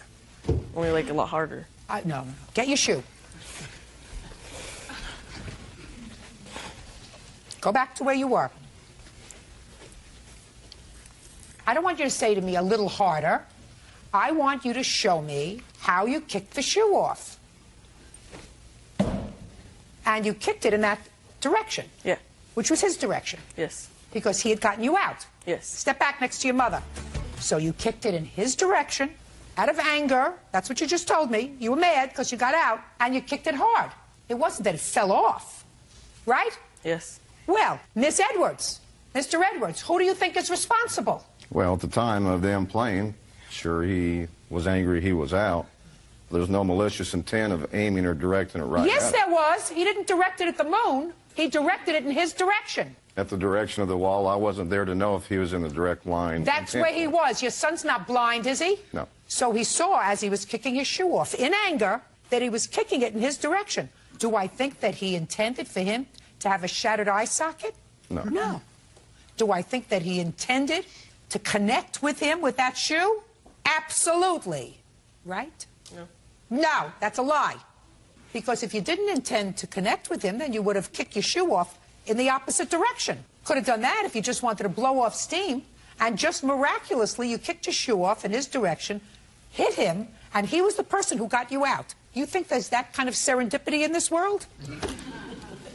So, between his guardian and you, who should bear the financial responsibility of taking care of his shattered eye socket? Well, personally, I believe the person where the accident occurred. No, well, personally, I think that you're wrong. You think that the homeowner against whose wall they were playing should have anticipated that your son, in a peak of anger, threw a missile in the air, shattering his eye socket? That's what you think? Please.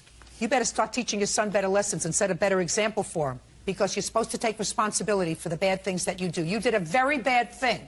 You could have blinded him. That would have made you feel very badly, because I don't think that you're a bad boy. And I don't think that you intended for him to be as injured as he was. But that's what happens when you act like a fool.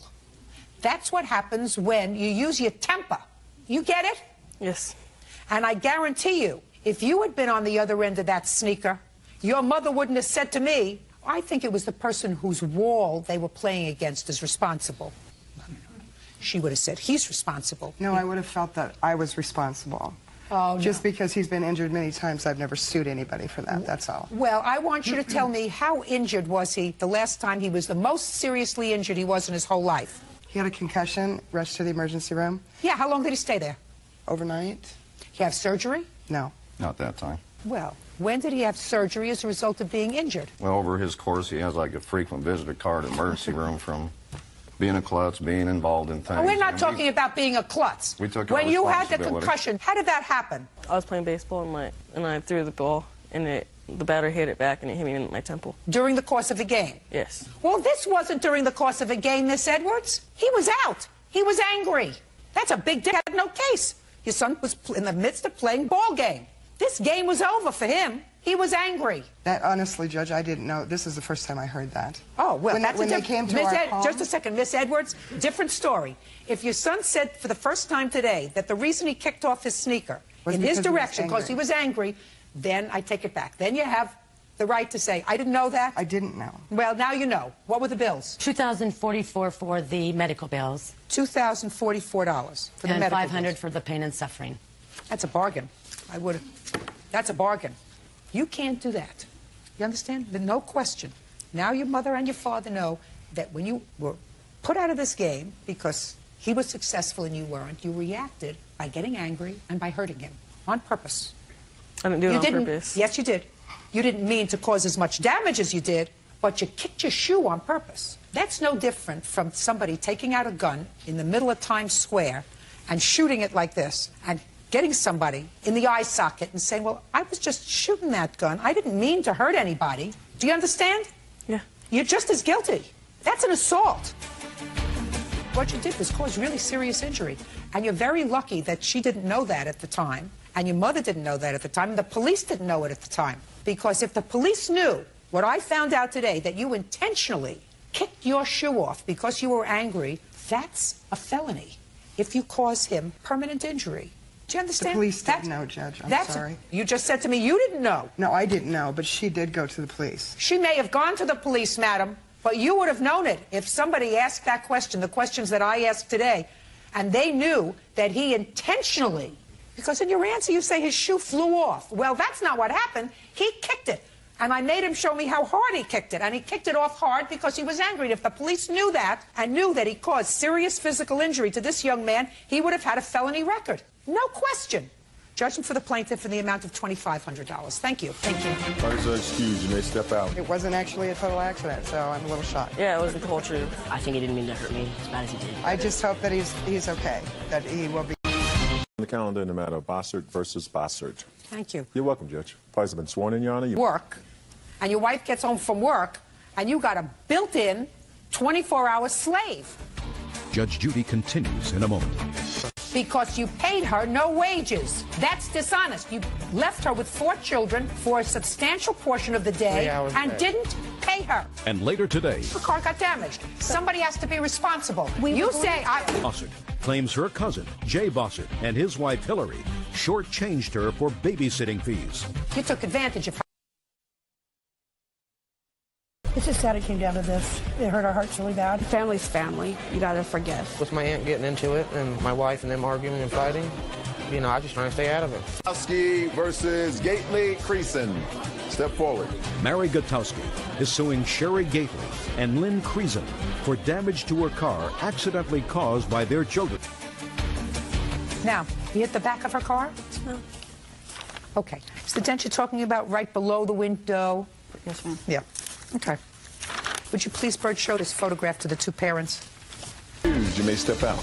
I immediately 90 on the calendar in the matter of Fayed versus Gables. Parties have been sworn in. You may be seated. What kind of a puppy did you get, Miss Fayed? Neith is a Riesenschnauzer, which is German for giant schnauzer. They're cute. You have a picture? I do. I'd like to see it, please. How many people are in your family? 6, including both dogs. Who else lives at home? In dog? No, not in dog and people. My husband, my 2 daughters, and myself, and also another dog. What kind of dog is? Another Riesenschnauzer. They get to be pretty big, don't they? About Yes, they 70 do. pounds? Anywhere between 83 and 125 pounds. Big dogs. Yes. I gather this one needed some puppy training because according to your complaint, you found the defendant in an advertisement. Yes. And she was a puppy trainer. She was going to housebreak your dog. Yes. Did I read correctly that your husband had had an accident in the house? True. He slipped and fell in a puddle of the puppy's urine, fell down the stairs and broke his ankle. So he was not happy with the puppy? No, and I had to find somewhere to board her immediately and train her. He went to live in a hotel until that was done. Is he home now? Yes, he's home. Well, he made a statement. He said, until this dog gets trained, you can reach me at room service. Yes. Very interesting. I love it. Anyway, he brought the dog to her establishment, or she came to pick the dog up? I called her on July 25th because I found her ad, and her ad advertised very quality care. Okay, let me see the ad, please. Quality, unique care. Okay. January 25th, 2005, she came to pick up the dog? Mm-hmm. Okay. How much did she charge? $1,800. For how long a period of time? 21-day program. Now, when she came, according to what I read, she advised you that while she took the dog right away because hubby wasn't coming out of the hotel until this dog was out of the house. Correct. She was going away, so you were going to have to pick up the dog in a day or two. 2 days. You have a copy of the check? Yes, ma'am. Like to see it, please? You went and picked up the dog 2 days later? And when I arrived, I was shocked to find not a kennel, but a condo. A condo where she had many dogs on this tiny back porch. Here, I've got a picture of this as well. I'd like to see it. Not in a any licensed event, facility. In any event, what you want is you want your money back. I just want a refund on the days she didn't service the dog. Okay. You don't mind giving her a couple of $100s, but you'd like $1,600 back. 15. Mm-hmm. Okay, got it. What you're telling me is in this little area that's fenced off in the back here. And that's actually, she added a new fence. When I picked up my dog, there was only half of a fence there. It was in back. How many dogs were there? She had 3 very large Australian Shepherds. She apparently had socialized my Neth with another dog. So that means there was 5 there at one time. Okay. In that tiny condo. Can I see a copy of the contract that you signed? There was no contract. We did not sign a contract. We did not sign a contract at that time because I was unprepared the day that I went to her house, not realizing that I'd be taking the dog home that very day. Okay. How many days did you keep the dog? I believe she was with me for about 2.5 days. What kind of association is the association? The membership is open to anyone who is a professional dog trainer, and where the membership is about... Listen to me. You're giving me a lot of gobbledygook here. No, sorry. Yeah, that's a lot of gobbledygook. Does somebody come out, for a member of the Association of Pet Dog Trainers, does somebody come out and inspect your property? No, and that has nothing to do with the kennel. Just a second. Is there any required mandatory training that you have before you become a member of the association? No. Other than paying dues, is there anything that is required of you to do? No. Fine. You didn't like what you saw, and you took your dog out. Yes. And then my question is, why didn't you give her back some of her money? Because I didn't believe there was any basis for her complaint. There's no reason that I cannot bring a dog into my home. I didn't think of it You're as absolutely right. Right. And but you don't train. have a contract with her. So what you're really doing is she prepaid for services. You do not have a contract that says that once she pays this money, it's a no refund policy because she will be rejecting other dogs in order to take her dog. Right. That wasn't the case here. If you were able to demonstrate to me that by taking her dog into your establishment, you turned away other business, and therefore you lost money, and you shouldn't be punished, I would say to you, well, how much business did you lose? But you didn't lose any. How do you know that? Because you told her she was going to have to pick up her dog in 2 days because you were going out of town. I had already blocked out Listen a to me. 3-week period. Listen to me. You already told her you were going to have to go out of town. So the likelihood of you accepting another dog at the same time that she brought, I'm speaking, that she brought you yours is de minimis. And if you told me that you turned away other business, I wouldn't believe you. That's how I know, because it doesn't make sense. So you have to give her back some money. Now, that being said, don't pay people in advance for services that they didn't render to you. Say, it's very nice that I see your ad in the Yellow Pages. And what's the name of the guy who advertises for the Yellow Pages? James Earl Jones? It's Verizon, but okay. Whatever. Somebody advertises for, no, that's the girl. What's her name? Catherine Zeta-Jones, Verizon. They don't look anything alike. Oh, that's T-Mobile. Whatever. This is not a guarantee that somebody is top-notch. I learned. I know. Excuse me. This is just. This is not a character. This is not reference. This is not a guarantee. The Yellow Page advertisement is not a guarantee that somebody is top notch. That you get when you say, "Can I see your references?" Yeah, which Can he I? has I'm neglected speaking. to do. I'm speaking. She's this still is not to this point This knows is nothing about my philosophies, Listen to me. my training methods. The two of us aren't being heard, madam. Judge Judy continues in a moment. You took your dog there.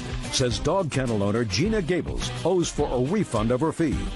Pamela claims Gina is running a shoddy business. This is not of quality service. Just as an advertisement for a nursery school for a child wouldn't be a guarantee that this is a good place for a child. What you do is you say, this is a starting point. Now let me see references. Let me call people, whatever. You were in an emergency situation. That was your problem. And you took your dog there on an emergency basis. She picked it up. Or she picked up your Which dog. is It doesn't something, make Your any Honor, difference. I would never It have a doesn't. complete I'm speaking. When I'm speaking, take my only dogs one to an person. unknown Only one location. person speaks. Never. Only one They're my person. children. Only one person speaks. The dog was there for 3 days, 2.5 days, whatever. And $100 a day, if what you paid was $1,800, $100 a day seems like more than adequate compensation for having her dog there. Exactly. Judgment for the plaintiff in the amount of $1,500. That's all. That's fine. Thank you so much. Fraley, step forward, please. Stephanie Meyer is suing her ex-boyfriend, 25-year-old Abraham Fraley, for his share of a Cabo San Lucas vacation and unpaid video game rentals. All right, Miss Meyer, the defendant was a boyfriend of yours, and you claim he owes you for a series of loans, money that you laid out for him for a variety of things. Mr. Fraley says, move on. So, because I have 5 minutes in between cases, I want you to tell me exactly what you think he owes you money for. It's for a Cabo San Lucas vacation that was taken in May. You knew him how long when you took this vacation? We started dating in July of 2004. Seriously? Yes. Okay. Well, it wasn't serious for you, Mr. Fraley, but evidently it was more serious for her.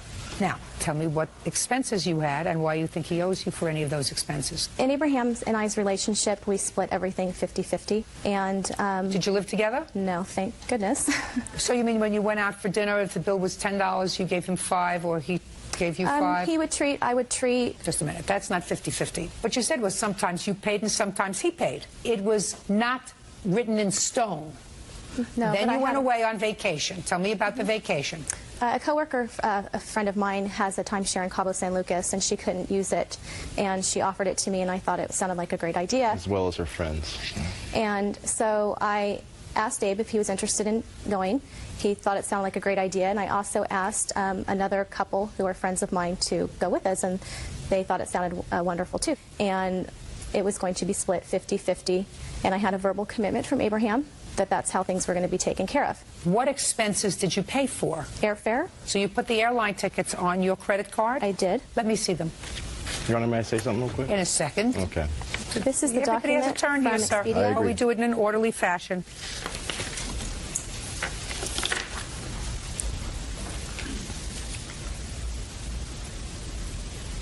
Okay, now I'm going to you, Mr. Fraley.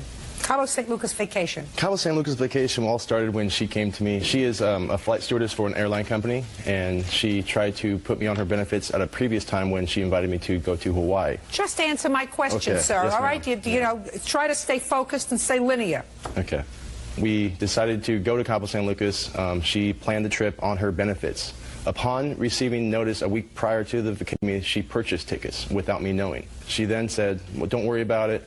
It's all taken care of. I bought tickets to ensure that we'd be there the same time our friends are there. So then I said, I cannot afford it. I cannot go.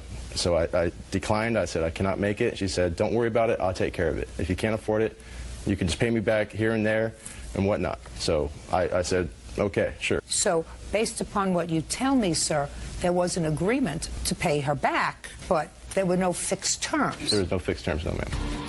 Stephanie Meyer says ex-boyfriend Abraham Fraley owes for half of a Cabo San Lucas vacation. Something rings true to me. He can travel with you as a companion through the airlines at a drastically reduced rate, but you have to go standby. Correct. So what you did was you purchased the tickets because you had to be there during a certain period of time. I did purchase tickets. Because you... Don't play with me. Because I did have to be there. Because you had to be there during a certain period of time, so you couldn't use the advantage of working for the airlines because you had a limited time at the timeshare. And it was a very high peak season for travel. So you had to buy the tickets. Yes. All right. But I discussed it with him not more than a week prior to the time that we left for the trip. I understand that, but you had already purchased the tickets. No, I talked to him before I purchased the tickets. And what did he say to you? He says, do whatever you need to do. What was the date that you went on this trip? It was May 28th through June 1st. Well, you purchased the tickets a month before, not a week before. Exactly. How much after this Cabo St. Lucas vacation did the two of you separate? No longer than a week after. We got back to my house, and she stayed with me for a couple days. And upon returning home from work one day, I found my room totally clean, all the drawers organized and whatnot. So I just started to going through my drawers because I have personal items that I have in current relationships and past relationships and relationships that I was in during when I was with her, and she knew well aware of it. Yeah, it's just... Just a second. It's disgusting, isn't it? It's hard to even say. I right? understand, yes. Right? It's hard to even say. Yes, so what you're telling me, Mr. Fraley, is that while you were traveling with Miss Mayer, while she was staying at your house, you were involved in other relationships. That she was aware of. I doubt that. She was involved in other relationships as well, receiving gifts from celebrities and stuff I don't like care that. whether she was receiving gifts. Receiving gifts is very nice. And you received a lot, Abraham. Just don't Sorry, speak to him.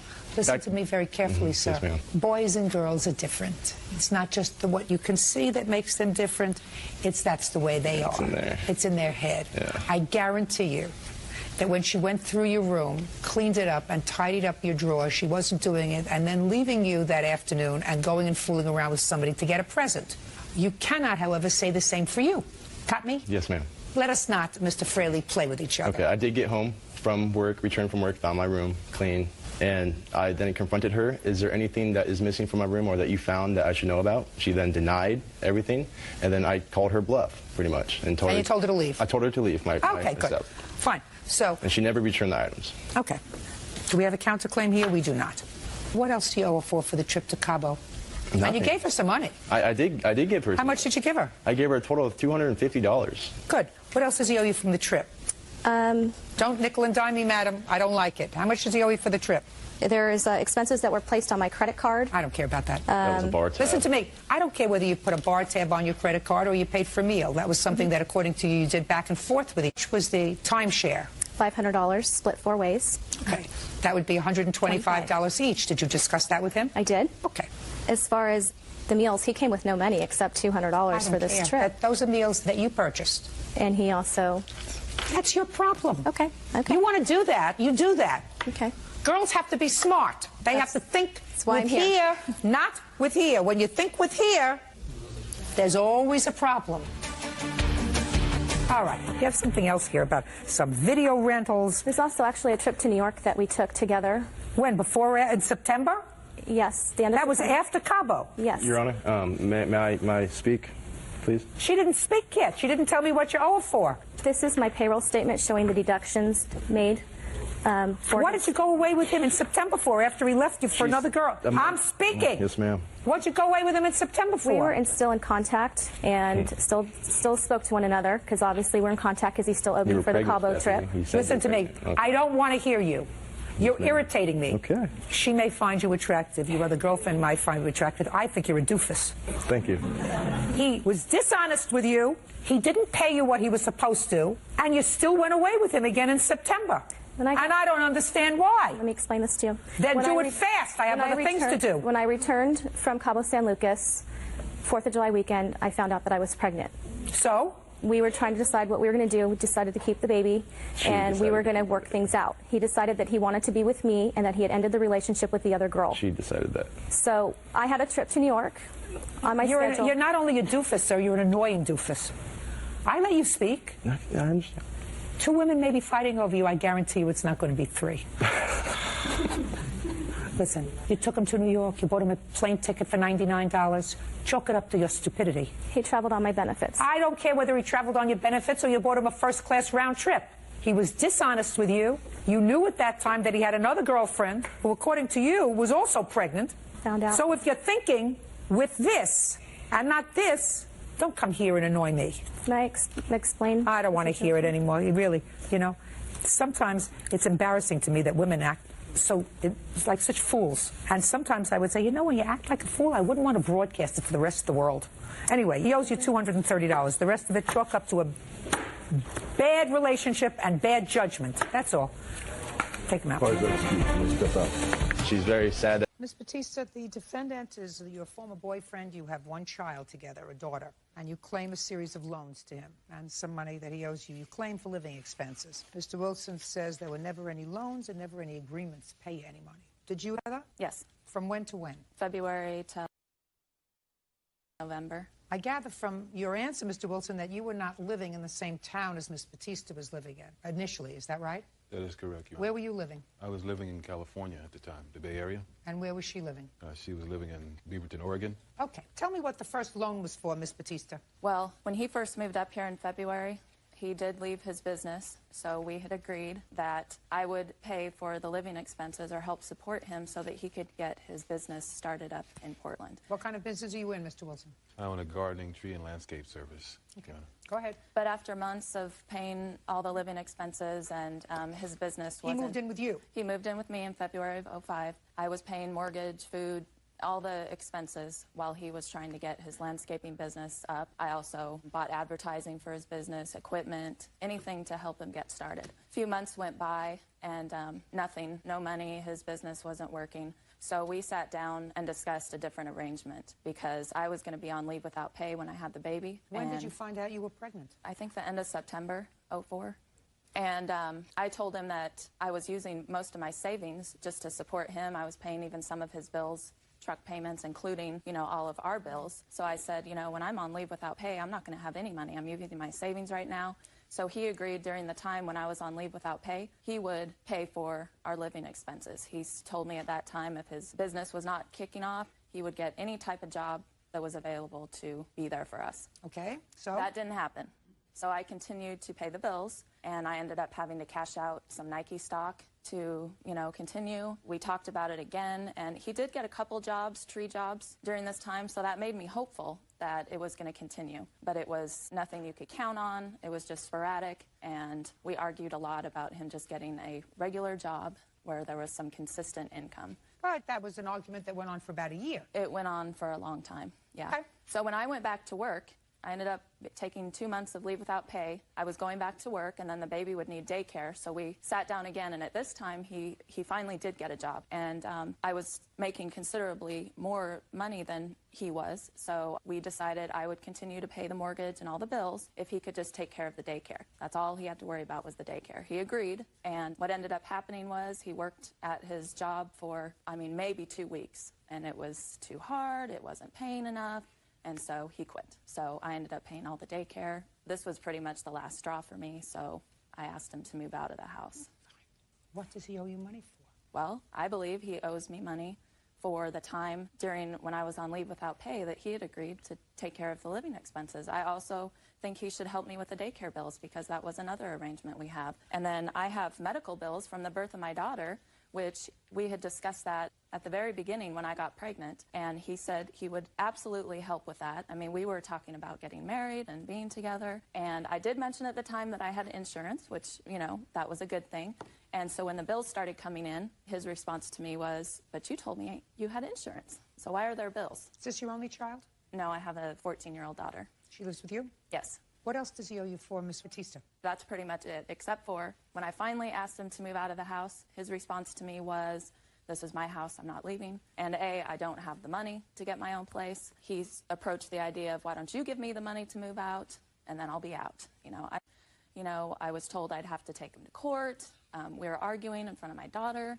If he stayed there, it would cost me even more money, so I just didn't know what to do. So you gave him how much? So I gave him $2,000 to move out. I paid for his first month rent. I also caught up on some of his bills, and he did promise me that since he had started getting a job that he was planning to do, that he would pay me back. Go. When we negotiated about me coming out to live with Miss Batista, she inquired and agreed when we discussed about, family, that she would be paying the bills so that I wouldn't have to worry about those kind of things when I moved out here to Portland. You mean she was going to support you forever? Is that what you thought? No. I wasn't going to be supported, but we had already agreed that she would be taking care of the bills till I got on my feet. Well, that's reasonable. Mr. Wilson, you didn't add that little caveat in there, sir. She would be covering the bills until you got on your feet because Exactly. you were going to make, okay. Right. How old are you? I'm 43. How much child support have you paid since June of 2005 when your daughter was born? Probably about $800 or $900, maybe close to $1,500. Plus, she owns a house in which I had done landscape. I don't care. I read that you did thousands of dollars worth for landscaping. That was good exercise if you weren't doing anything else. Right. Your Honor, he hasn't paid me child I asked support you at how all. much money you gave her child support for your daughter. Probably close to about $1,500. That is not correct. He hasn't given me a dime. Is there a court order of support? No, there's no court order. But Why? Is there no court order of support? Well, Your Honor, he just moved out, and I haven't gotten to it yet. I mean, we were living together, and, According to you, you moved out almost 3 months ago. I know. I have the paperwork. Where do you work now? I'm an official, and I referee basketball games. You make a living at that? Yeah, right now. I mean, basically, I'm up in Oregon. It rains a lot. I wanted to do my landscape services there, which I talked about, as well as my tree service. But it rains a lot, and I can't operate there. That's what I had told her before she If agreed it rains to so much in Oregon, maybe you picked the wrong place to be a landscaper. Well, I agreed, we were... No, listen to me. This is common sense. If you can't make a living in a place because it rains a lot, doing landscaping, why don't you move to some place where it's nice and green? Well, Oregon is green. It is very green. And there are a lot of landscapers up there. Listen, Mr. Wilson, you have 2 children. You have to support them. Prior to our union, Your Honor, we had already discussed an arrangement where she would consistently help me get on my feet until that was to take place. You're 43 years old, sir. When is that going to happen? Judge Judy continues in a moment. Sons and daughters. Mother of her child, Alan Wilson, owes for several unpaid loans. She also claims Alan has a lot of excuses for not paying. Your agreement with him was that you were going to take care of the bills until he got on his feet. Until he got on his feet. Well, Ms. Batista, I have zero sympathy for your financial situation up until November of 2005. You advanced Mr. Wilson money with the expectation that you were going to have a life together with him. You gave him money to get out of the house because you wanted him out of the house. The only way he was going to get out of the house is by a little bit of blackmail, according to you. That's what it amounts to. I'm not getting out of the house unless I get some money. Good character. What with this is not paying child support because he has enough to support this child. And if you don't need the money that he gives you every week, take it and put it in a college fund for her. Oh, I could use the money. I'm sure you can. I'm sure you went through a lot of money. Now, you have an obligation to support the children you make, sir. Otherwise, you got to keep it zipped. Do I make myself clear? Yes, Your Honor. Sons and daughters, they're entitled to support from 2 parents. You don't just make them like a bee and leave them. You make them and you support them. It seems to me the 2 women that you have had children with have been cleaning up after you, and it's time at age 43 to start cleaning up after yourself. You got it?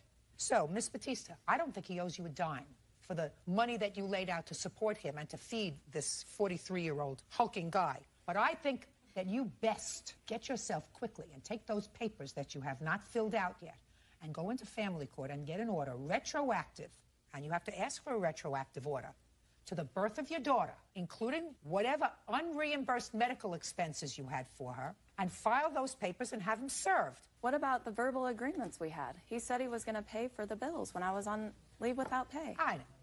And then you gave him more money. You didn't stop. What you were doing was, those are pillow promises. That's not a contract. Can I say something? What about Just a second. I don't want to hear you. Okay. You got my drift, Mr. Wilson. Time to grow up. That's right. It's time to stop thinking of yourself as a baby. That's all. Case is dismissed. Parties are excused. You may step out. I did want to... Kathy Dillard is suing fellow boater Roger Dozeman for cutting her anchor while fishing on Lake Michigan. Roger claims the incident was caused by Kathy's negligence. Miss Diller, you and your husband were out fishing on a lake. Yes, Lake Michigan. And it is your claim that Mr. Dosman, for some reason, which he will explain to me, cut your anchor line. Correct.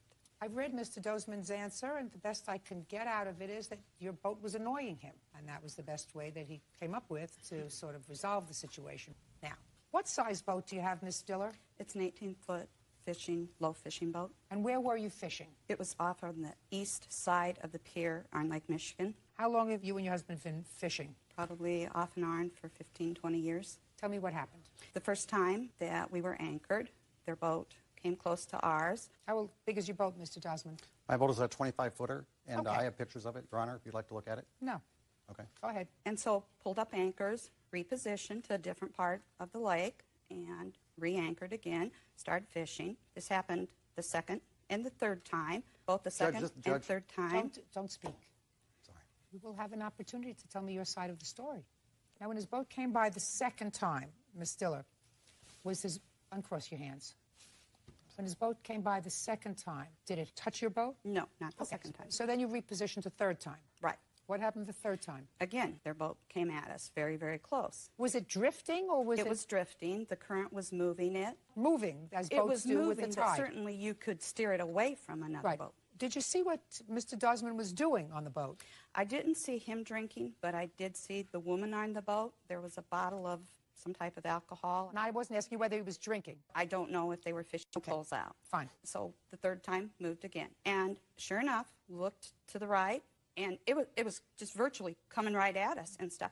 I screamed to my husband. I said, that boat's going to hit us. And so right away, he lifted up off of it, and he pushed away, and it did hit our boat, but it didn't flip us. Originally, I thought that's what it was going to do. It was going to hit us and flip it. And I don't know how to swim, so I just panicked. And we didn't say anything to them, even at that point. Never had any exchange of words with him whatsoever. And he was close, and he started screaming and yelling at us about something about being in his way or whatever and stuff, but yet we were anchored and they weren't. And he drew a knife. He pulled a knife out, and he got really close. And I stood up and I looked, and I just absolutely panicked and stuff. I don't know what he was going to do with that knife and stuff. So then he reached down, pulled up the anchor line. He held it. And I begged him. I said, please don't cut the anchor line. He whips that knife, just cuts it. And he goes, now you are going to float away from me. And just drops the anchor. And instantly, I called 911, and Dale got on the Marine radio. Did they stick around? Finally, when I think they realized what they had done, he tore off. All right, Mr. Dosman, I'll hear your version of the events. First off, we were in fishing in shallow water, and we moved out to deeper water. We were all by ourselves. There wasn't another boat around us anywhere. We had been sitting there for probably an hour fishing, okay, anchored in this location. As you can see from the easel, we were approximately 3 miles to the northeast of the harbor and about 3/4 of a mile off the shore. Ellie had never been fishing before, and she was having a ball. I was on the back corner of my boat, and I was working with Ellie on showing her how to get a fish off. We were kind of laughing and giggling and just having a really good time. I mean, the date was going wonderful, to say the least.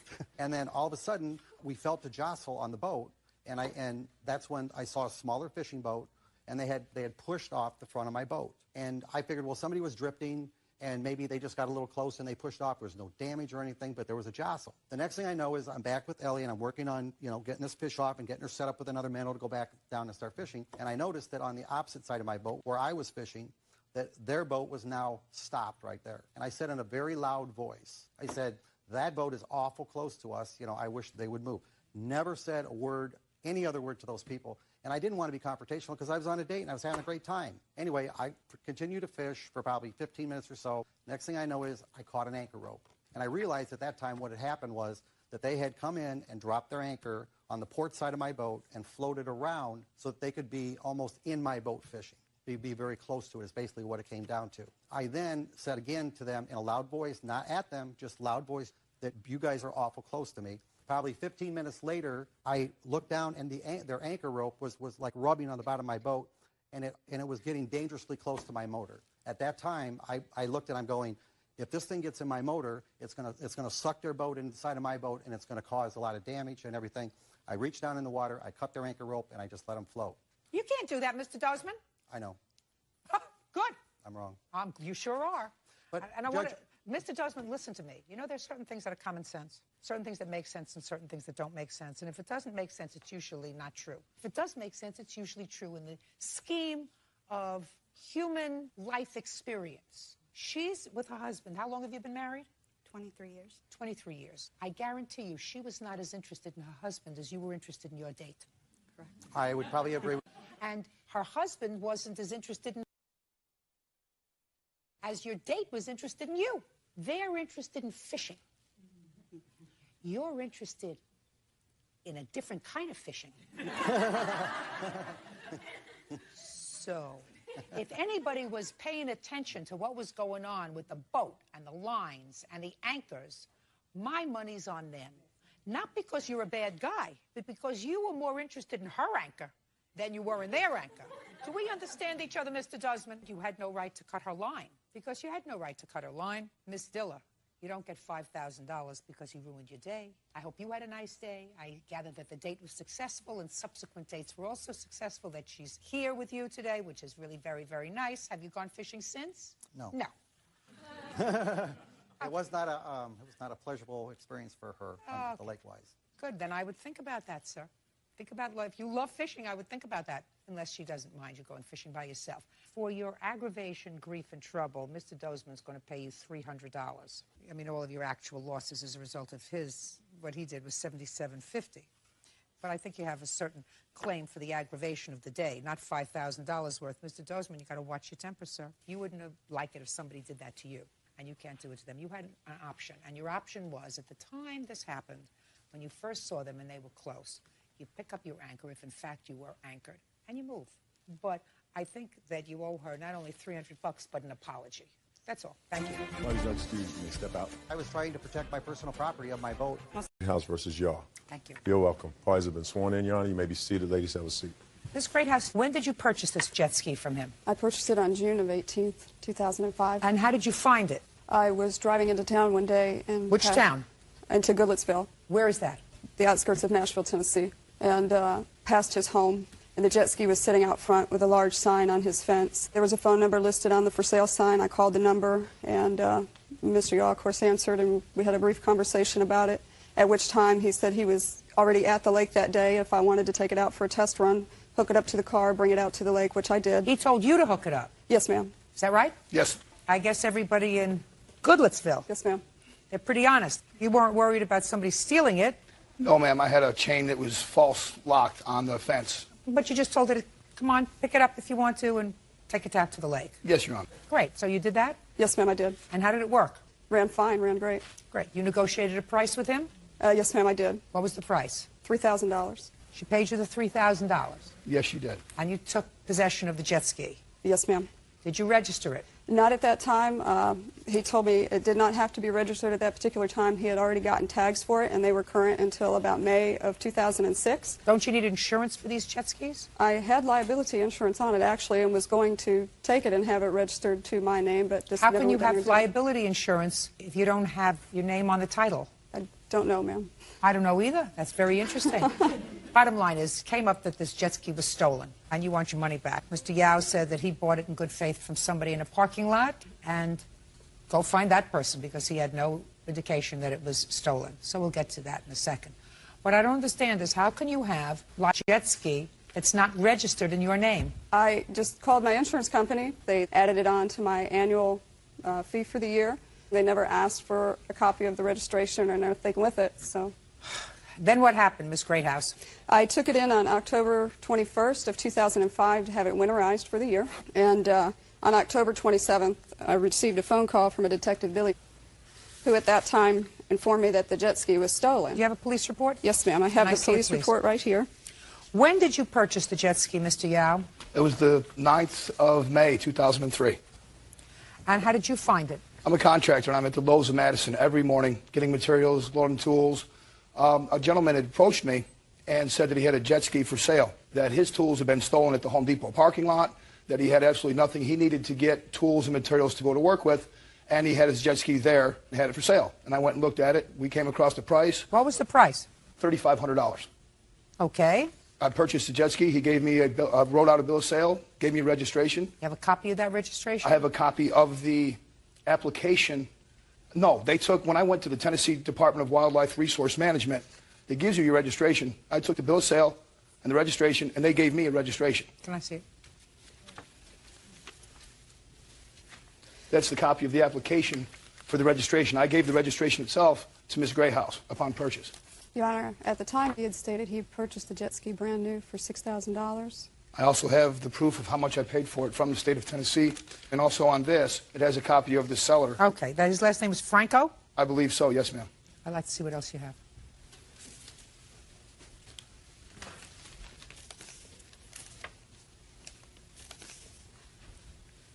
Is 402 a street in your town? I do not know.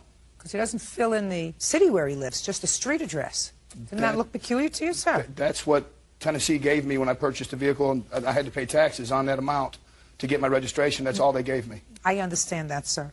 What I'm saying to you is they didn't fill out his address. Did you have an address for him? No, ma'am, I did not. You ever been in trouble with the law, Mr. Yao? Yes, ma'am. When? Last year. For what? It was a vandalism charge. Not Mr. DeFranco. No. Sorry. Hang on. Other than last year for vandalism, anything else? No, ma'am. Okay, I'm back with you, Miss Greathouse. At the time, after October 27th, I had begun speaking off and on with Detective who had advised me not to make any kind of contact with Michael because he wanted to try to make a case against somebody or something. He was in the business to arrest people. And if there was going to be any attempt to collect the money, he would do so at that time. So I have a copy of his case summary that he has signed. Let me see what you have, please. We both of us had to fax a written statement to him, and on the 9th of November, I have a copy of the statement that Michael had faxed to Detective with his statement in regards to this particular I'd like to event. see. And if you'll read the highlighted sections. I'm going to read everything. Okay.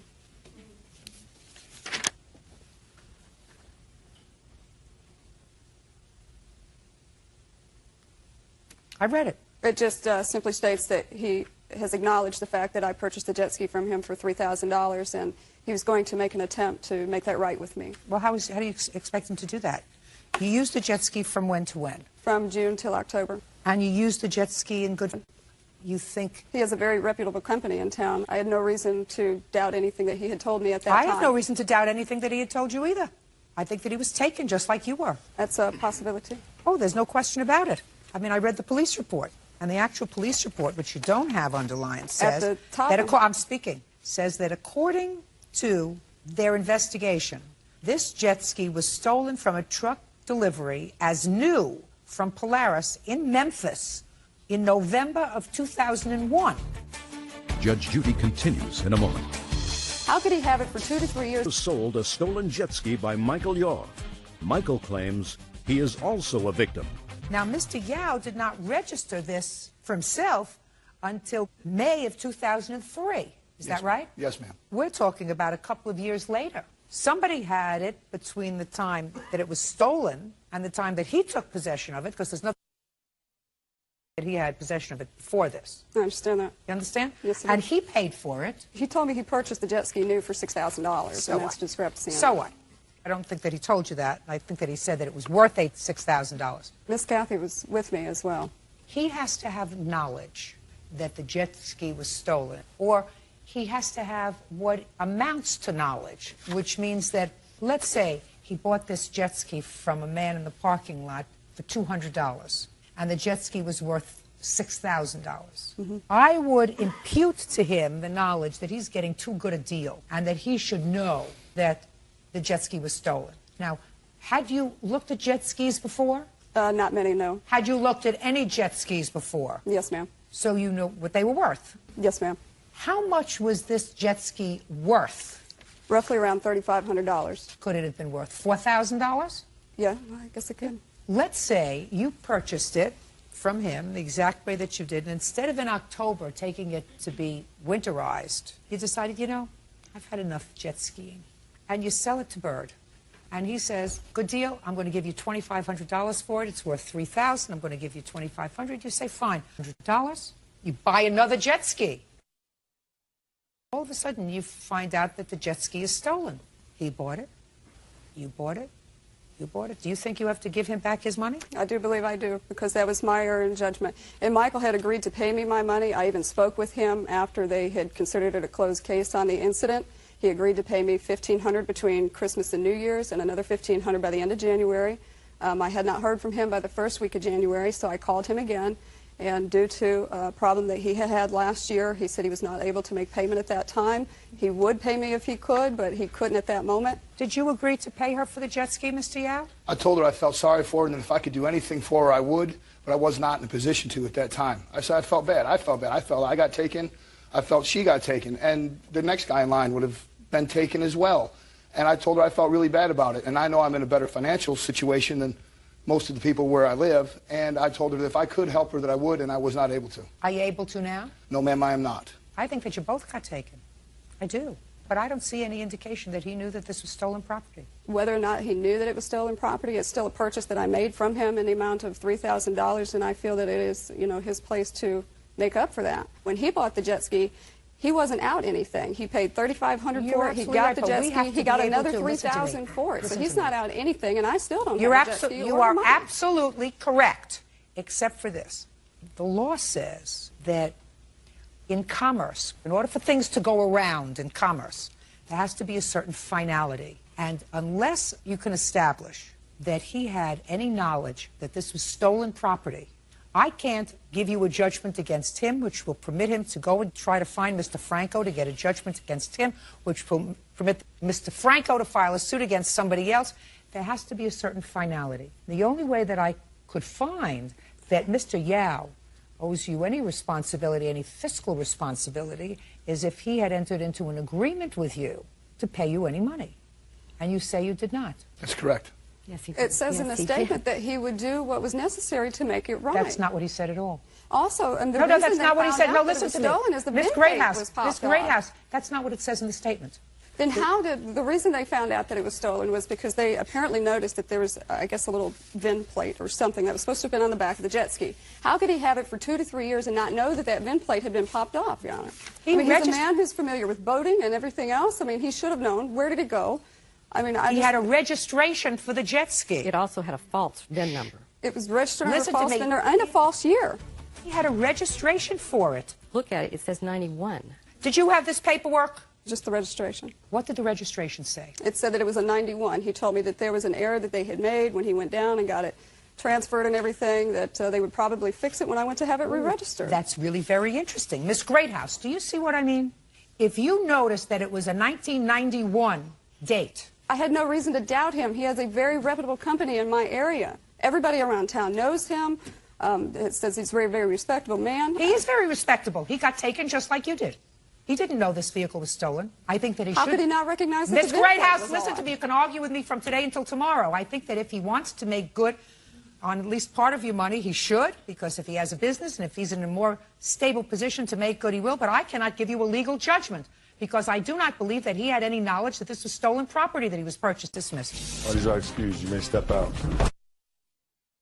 Step forward. 25-year-old Bridget Sheeter is suing her ex-boyfriend, 25-year-old Wade Harsh, for a series of loans. Wade says Bridget's lawsuit is in response to their breakup. Ms. Sheeter, the defendant was your boyfriend for a couple of years, and according to you, starting well over a year ago, you made him a series of loans. You want your money back. Mr. Harsh says that while he acknowledges that you bought certain things, which he believes were gifts, and you gave him money for certain things, it was nothing more than what boyfriends and girlfriends do for each other. And the only reason that you are suing him at this point is because the relationship is no longer a viable one. So tell me about what he needed money for and when the first loan was made. July of 2004. He asked me if I could get a phone in his name. Don't go any further. Oh. When did you split up? July of 2005. From July of 2004 until July of 2005, did he pay his own phone bill? He paid it every month except for the 2 that I'm suing him for. Which 2 months was that? October, and that was when he gave me the phone back. And October of 2005? Yes. And then January of 2005, and that was because he had got in a car wreck. He was walking, got hit by a car, and he was out of work for a couple of weeks due to surgery, and he couldn't pay for it then. So I paid it, and he said he was going to pay me back. From January of 2005, when he was in the car accident and couldn't pay his phone bill, until July of '05 when you broke up. Did he make any payments? No. All right. And you let it slide? Well, I told him he could pay me when he had the money. Well, he doesn't have the money. Forget January of '05. Let's go to October of '05, after you broke up. Yes. Did you pay that bill? No. Then you owe it, right? Yeah. Perfect. See how easy this is? How much was that bill in October? $63 and... $63. What else? February, he said his old phone was broken, and he had insurance on the phone, but he said he didn't want to get that phone because it was crappy, and I should have got him a cool flip phone. So he had asked for the money to get this new phone. Good. So and you bought it for him. And I bought it for him. And Well, I have the receipt and that check. That's not what we do in real life. In real life, if you have a relationship and you are with him for 6 months, in January of '05, he didn't have money enough to pay his own phone bill. So in February, you bought him a new phone? Give me a break. What's next? Also, then in June, the new phone, he had some problems with it and wanted to get replaced. So I paid it with my credit card, and it was only $35. Did you say you would pay her back for that? I don't recall that. We're not talking about a whole bunch of money. So far, we're not even to $100. So let's add that in. Make her feel better. $35. What else? He had brought up how he wanted to start a lawn care business with him and his friend. But he had gotten into legal trouble before I'd met him and had lost his license. He had like an OWI and was in jail for a while. So he had asked me to take a loan out of a bank for him, and I made 4 payments of that. And I have the receipts and... When did you think he was going to have the money? After he got it back and he started with his business. Well, what happened to the business? Well, he never made it. So? You made a bad investment. Before you leave, you got to bend over around and say, thank you, thank you. This is not someone that I want to hook my star to. Too late. Excuse me? Sorry. That's too late. Who are you? I've been there every single time. Don't speak to me. Just sit up. Like you were in a court. Thank you. You're welcome. So far, I've got $98 for the phone. What else? A TV stand. And so she said he wanted around December. So you have to put a period. Say I lost a couple of dollars. It was much better than losing the next 10, 15 years of my life. Try to use it as a good lesson. Do you have a new boyfriend? I'm working on it, yeah. You don't have to work on it too fast. Work on yourself first, you know. Make a whole person out of yourself. Take care of yourself. If he comes along when you find somebody nice who can take care of themselves, all the better. But you don't need somebody who has to come to you every time he needs toothpaste. Got it? Mm-hmm. That's a baby, right? Judgment for the plaintiff in the amount of $98. That's all. Step out. Parties are excused. You may step out.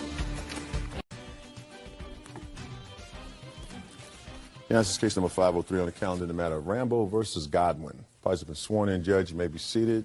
Mr. and Mrs. Rambo, the Godwin family rented a house from you. Is that right? Yes, that's correct. And the house is in close proximity to where you live. It's right next door. According to your complaint, the Godwin boys, I assume these two young men. Yes.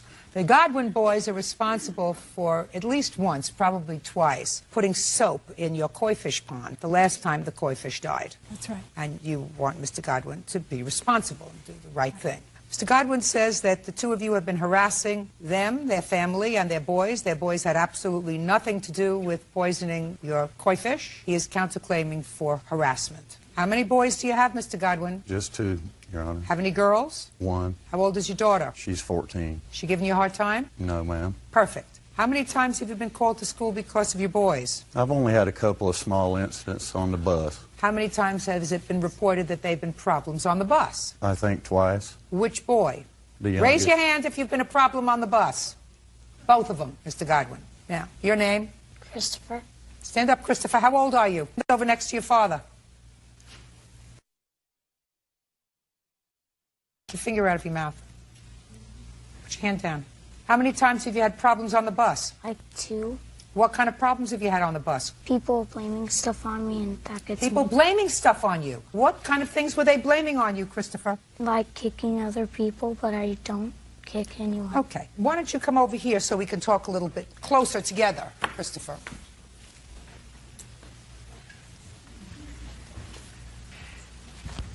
Okay. Now, you think he's trouble? Your father?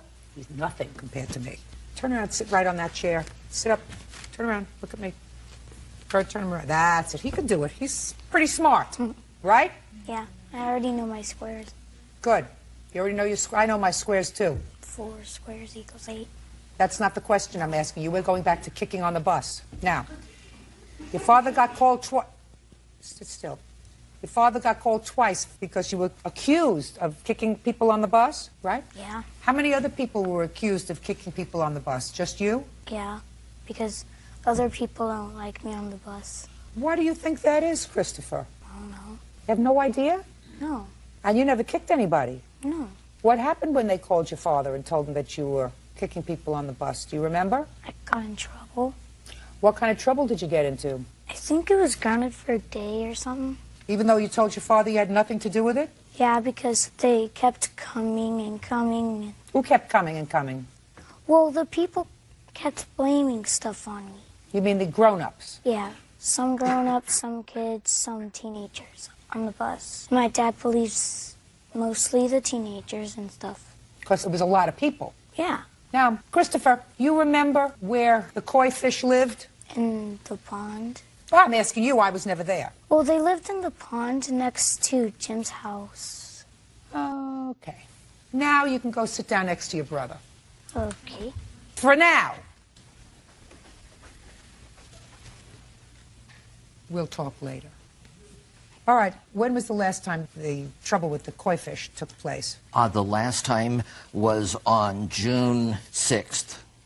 June 5th, I'm sorry. All right, Mr. Rambo, tell me what happened on that date. On that day, I went out and started about 8 o'clock in the morning cleaning the koi pond. And this takes about 5 to 6 hours. How often do you have to do that? Actually, in the summertime, probably 3 to 4 times during the summer. And then I do it very first thing in the spring and the very last thing in the fall. Because once the water temperature reaches 56 degrees, fish do not eat anymore. So, obviously, nothing in, nothing out. Got it. Say no more. Okay. That's so enough the water's information. clean. Don't need any more information. All right. Now, how long had you had these koi fish? Approximately 10 years. I built the pond, the whole thing. How many died? There were 2 that died earlier. No, as a result of this. On this particular instance, there were 2 that died. Have the koi fish been poisoned before? Yes, ma'am. When? About 2 to 3 weeks earlier, I went out in the morning, as I normally do, to feed them, and there were 2 of them laying dead in the bottom of the pond. And this really struck me as strange because in all of the years that I've had them, I think I've lost 1 small koi when he was introduced to the pond. Okay. Tell me what you saw when you came out. The pond was full of soap bubbles, just looked like the kitchen sink when you're doing dishes. And the fish were flopping around, trying to gasp for air. I quickly grabbed the garden hose and put as much water in as I could, and I had to buy some pond salt and then some water neutralizer, and I used 1 bottle of that, and had to put in another bottle the next day to get the fish swimming. Okay. So you lost 2. Yes, I did, ma'am. You were working, you had just about completed the job? I had totally completed the job, and I was thirsty. I grabbed a bottle of ice water out of the refrigerator, went back in the living room, and at that point, I heard kids making noises right out by the pond. And I stood up, walked 2 steps over to the front room window, and looked out. I saw the Godwin boys running from the pond onto the driveway, the length of the driveway, run back across their front yard, and I could see all the way up to about 15 feet from the front door. And then now, I heard the door when you initially slam. saw them running, they were on your property? Yes, they were, ma'am. How long have you known the Godwin boys? We rented to them starting October 10th of 2004. So you've known them a long time? Yes, I have, ma'am. And since October of 2004, you've seen them, would you say, 50 or more times? Oh, 100 times, easily. Were there any other boys with them? No, on that day, it was strictly Charles and Christopher. Judge Judy continues in a moment.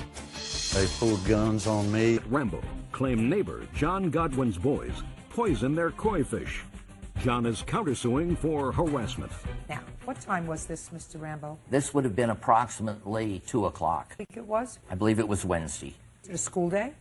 Yes, it was, ma'am. What time do your boys finish with school? 2:40, ma'am. What were you doing out of school at 2 o'clock in the afternoon? No, we were still in school. We got done with school at 3:15. Then we came home. You sure this was at 2 o'clock, Mr. Rambo? Yes, I am, ma'am. School does get out. It's a staggered school day. Stand up. It's your father.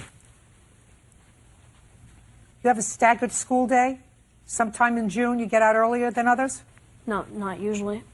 Do you get out from school some days earlier than others in June? Sometimes when like we need to go somewhere or something, but other than that, then no. When was the last time your father or your mother had to respond to the school with regard to a problem you were having, either in the school or on the bus? Probably like last year, right when school started. I had a problem on the bus with a boy. What kind of problem? Well, he wouldn't stop calling me names, and on the playground, he would all act like he was better than me and stuff. And then he started calling me names and stuff on the bus, so I punched him in the arm. And what happened as a result of that? I got a conduct. Did your father have to go to school? No. Were you contacted by the school, sir? I was contacted by the school and the bus driver, yes. And he was actually suspended from using the bus for 3 days. And after he was suspended, what was the consequence at your house? Well, at our house, we take video games, TVs, computer, and that's what grounded is. They can't go anywhere, and they have no media. Now, if I were to ask both of your sons, sit up, take your hands away from your mouth. Look alert. You're in a courtroom. If I were to ask both of your sons whether they did this to Mr. Rambo's koi fish, what do you think that they're going to tell me, Mr. Goodwin? I'm sure they're going to tell you not, and I believe my children. Do you? We have fish in our house. They never bother them. They're your fish. Right. They are our fish. In your house. Right. That's true. For the person who's laughing back there, who's distracting me, if they do it again, put them out, please. Okay. Thank you. But I honestly believe if they had done it, they would have admitted it. No, they wouldn't. I just heard 2 stories from your son about the problems that they've been having on the bus and in school. That's what people And it's always somebody else's fault. Well, of course. This one says it's never his fault.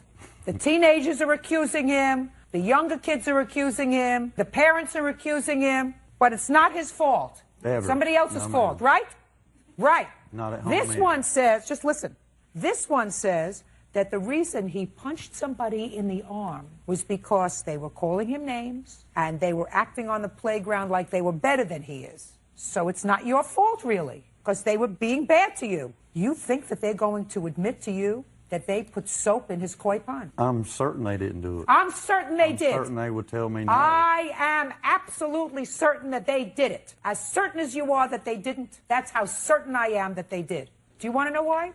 Because evidently, from what Mr. Rambo says, this wasn't just property of his. This koi pond, which he's had for a very, very long time, was a labor of love for him. So if his koi fish were killed and the pond destroyed, he wouldn't want the wrong people to be punished. He'd want the right people to be punished. Okay. That's why I know when you asked them and they told you that they didn't do it, they were lying to you. That's how I know. Do you understand what I just said? No. What I just said? Because if you don't understand, I'm going to say it again. Yeah, I understand. Now you can sit down. No, I changed my mind. Now you can both stand up. May I ask a No, question? I'm not finished with your boys yet because you didn't start with them, so I'm going to finish with them. Now, your father says that the reason Mr. Rambo is blaming you is because he doesn't like you. But that's not true. That doesn't make sense. Why would he want to blame you because he doesn't like you if somebody else actually did the damage to his property? I have no idea. That's right. You know why you have no idea? No, ma'am. Because Mr. Rambo saw you and your brother running away from the koi pond, where you put something, just for fun, because that's what boys do, Mr. Rambo. That doesn't make it right. It's almost like an attractive nuisance for 2 kids who've got too much time on their hands and not enough discipline at home. Because for 2 young men who are ages 8 and 10 to have the kind of school reports that get them suspended from the bus and have you down there answering problems with regard to this little one, that's not a good start. You're right. Your father bought you video games? Yes, ma'am. Yes, ma'am. What's your best friend's name? His name is Adrian. What's the boy's name that you like the least in school? Jesse. All right. Let's say you brought your video games to school. You weren't supposed to, but you brought them to school. And Adrian sat down on your video games, busted them accidentally, destroyed them. It was an accident. Who would you tell your father did that? I would tell him that Adrian did it. Why? Because I'm not a liar. Well, you are a liar. But you would tell him Adrian did it because you would like the right person punished, right? Mm-hmm. You wouldn't say Jesse did it even though you don't like him. You would tell your father that Adrian did it because you wouldn't want Jesse to be punished for something that he didn't do to your property, even though Adrian's your friend. Does that make sense to you? Yes, ma'am. Now you can sit down. You too. Okay, now let's get to your counterclaim. My counterclaim is that for 7 months, this gentleman and his wife have been harassing me. They've pulled guns on me. They've threatened to pull guns on my children. They've approached my caseworker and showed her physically a .30-06 rifle. They continue. 7 months later, we're going to file a suit for some fish. Really, I don't believe my children did it. Mr. Goodwin, Mr. and Mrs. Rambo evicted you from the house. Right. Okay. You think you were good tenants? We tried to be as good as possible. Yes, I don't ma'am. understand what that means. I don't understand what we tried to be as good as possible means, Mr. Goodwin. Let's put it this way. 2 months after I moved into the house, I had a heart attack and I had a 5-way bypass. I was disabled at that point. I lost my business and was unable to pay the rent. However, I applied for every public assistance program I could come up with and managed to pay off a couple, 2 or 3 months of rent through that. So what you're telling me, Mr. Goodwin, is that because of your physical condition, you stopped paying rent. I was unable to work, yes, ma'am. And what about your wife? My wife was working and she paid what she could. When did Mr. Rambo begin eviction proceedings? I don't really recall. In what month? Seems like it was March. And you and your wife felt that Mr. and Mrs. Rambo should probably be a little more sympathetic about your position? Not really, but I didn't expect them to pull guns and make threats toward my kids and let my dogs out of their fence. Let me ask you this, Mr. Goodwin. Okay. Between the time you moved in, which was when? October, I believe. When was the first incident, according to you, involving Mr. and Mrs. Rambo? Well, it was after my heart attack, probably January. So October, November, December, January. So for 3-4 months, you had no problem with them? No. What do you think happened, Mr. Goodwin, after your heart attack, sir? What do I think happened? Yeah, all of a sudden you were perfectly happy living there. Everything was fine. You were working, paying your rent. There was nothing wrong with Mr. and Mrs. Rambo. They rented you this house, you and your wife and your 3 children. You lived there. You paid rent. Everything was fine. Okay, so something happened. What I'm asking you is, what do you think happened to these people? You think that they had a psychotic breakdown? Well, I think he did. Yes, ma'am. No, that's not what happened. You know what happened? I'm going to tell you what happened. I'm going to tell you what happened with regard to the boys, anyway. He started eviction proceedings against you, and you and your wife were very upset, as understandably, because you had no place to go. And your children overheard all of this discussion that was going on in your house. And as a way of getting even with Mr. Rambo, they poisoned his koi pond. That's what happened. When being in court for your sons, I hope, will be a memorable, negative experience that they will not want to replicate. But I certainly hope that this one experience for them when they're very young will demonstrate this. Sometimes there are judges that aren't smart. Most often, they will find that the judges are smarter than they are. And if something doesn't make sense, it's not true. And Mr. Goodwin, it doesn't make sense for these 2 people to accuse the wrong people of damaging their property. It doesn't make sense. Because they would want the right people held accountable for killing their koi fish. He enjoyed his koi fish. Okay, I'm dismissing your counterclaim, Mr. Goodwin. You have no counterclaim. I'm awarding the plaintiff a judgment of $326, as he has requested. Quite frankly, Mr. Rambo, I would have awarded you more. Better watch it, boys, otherwise I won't be the last judge that you see. You got it? Good, that's it. Party's excused. You may step out. Because he's a mean... Xin chào các bạn. Các bạn hãy cùng mình tô màu cho con khỉ này nhé.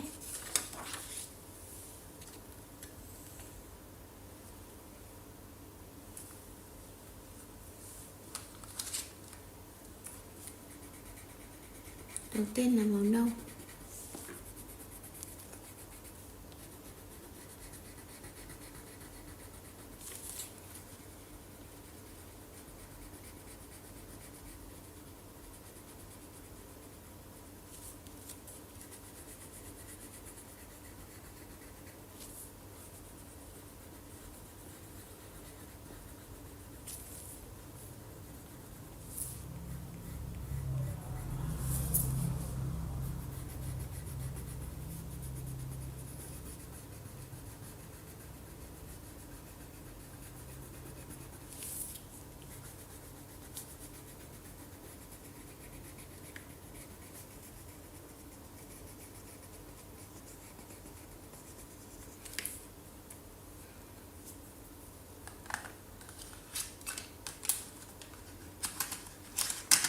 theo là màu cam.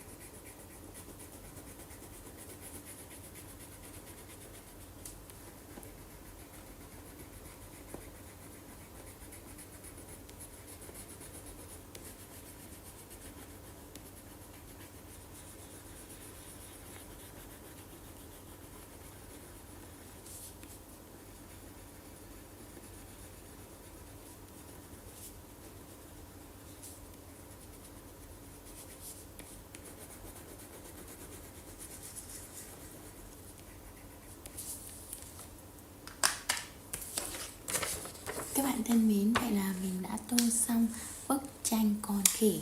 Các bạn đừng quên like video và đăng ký kênh cho mình nhé. Xin chào và hẹn gặp lại các bạn.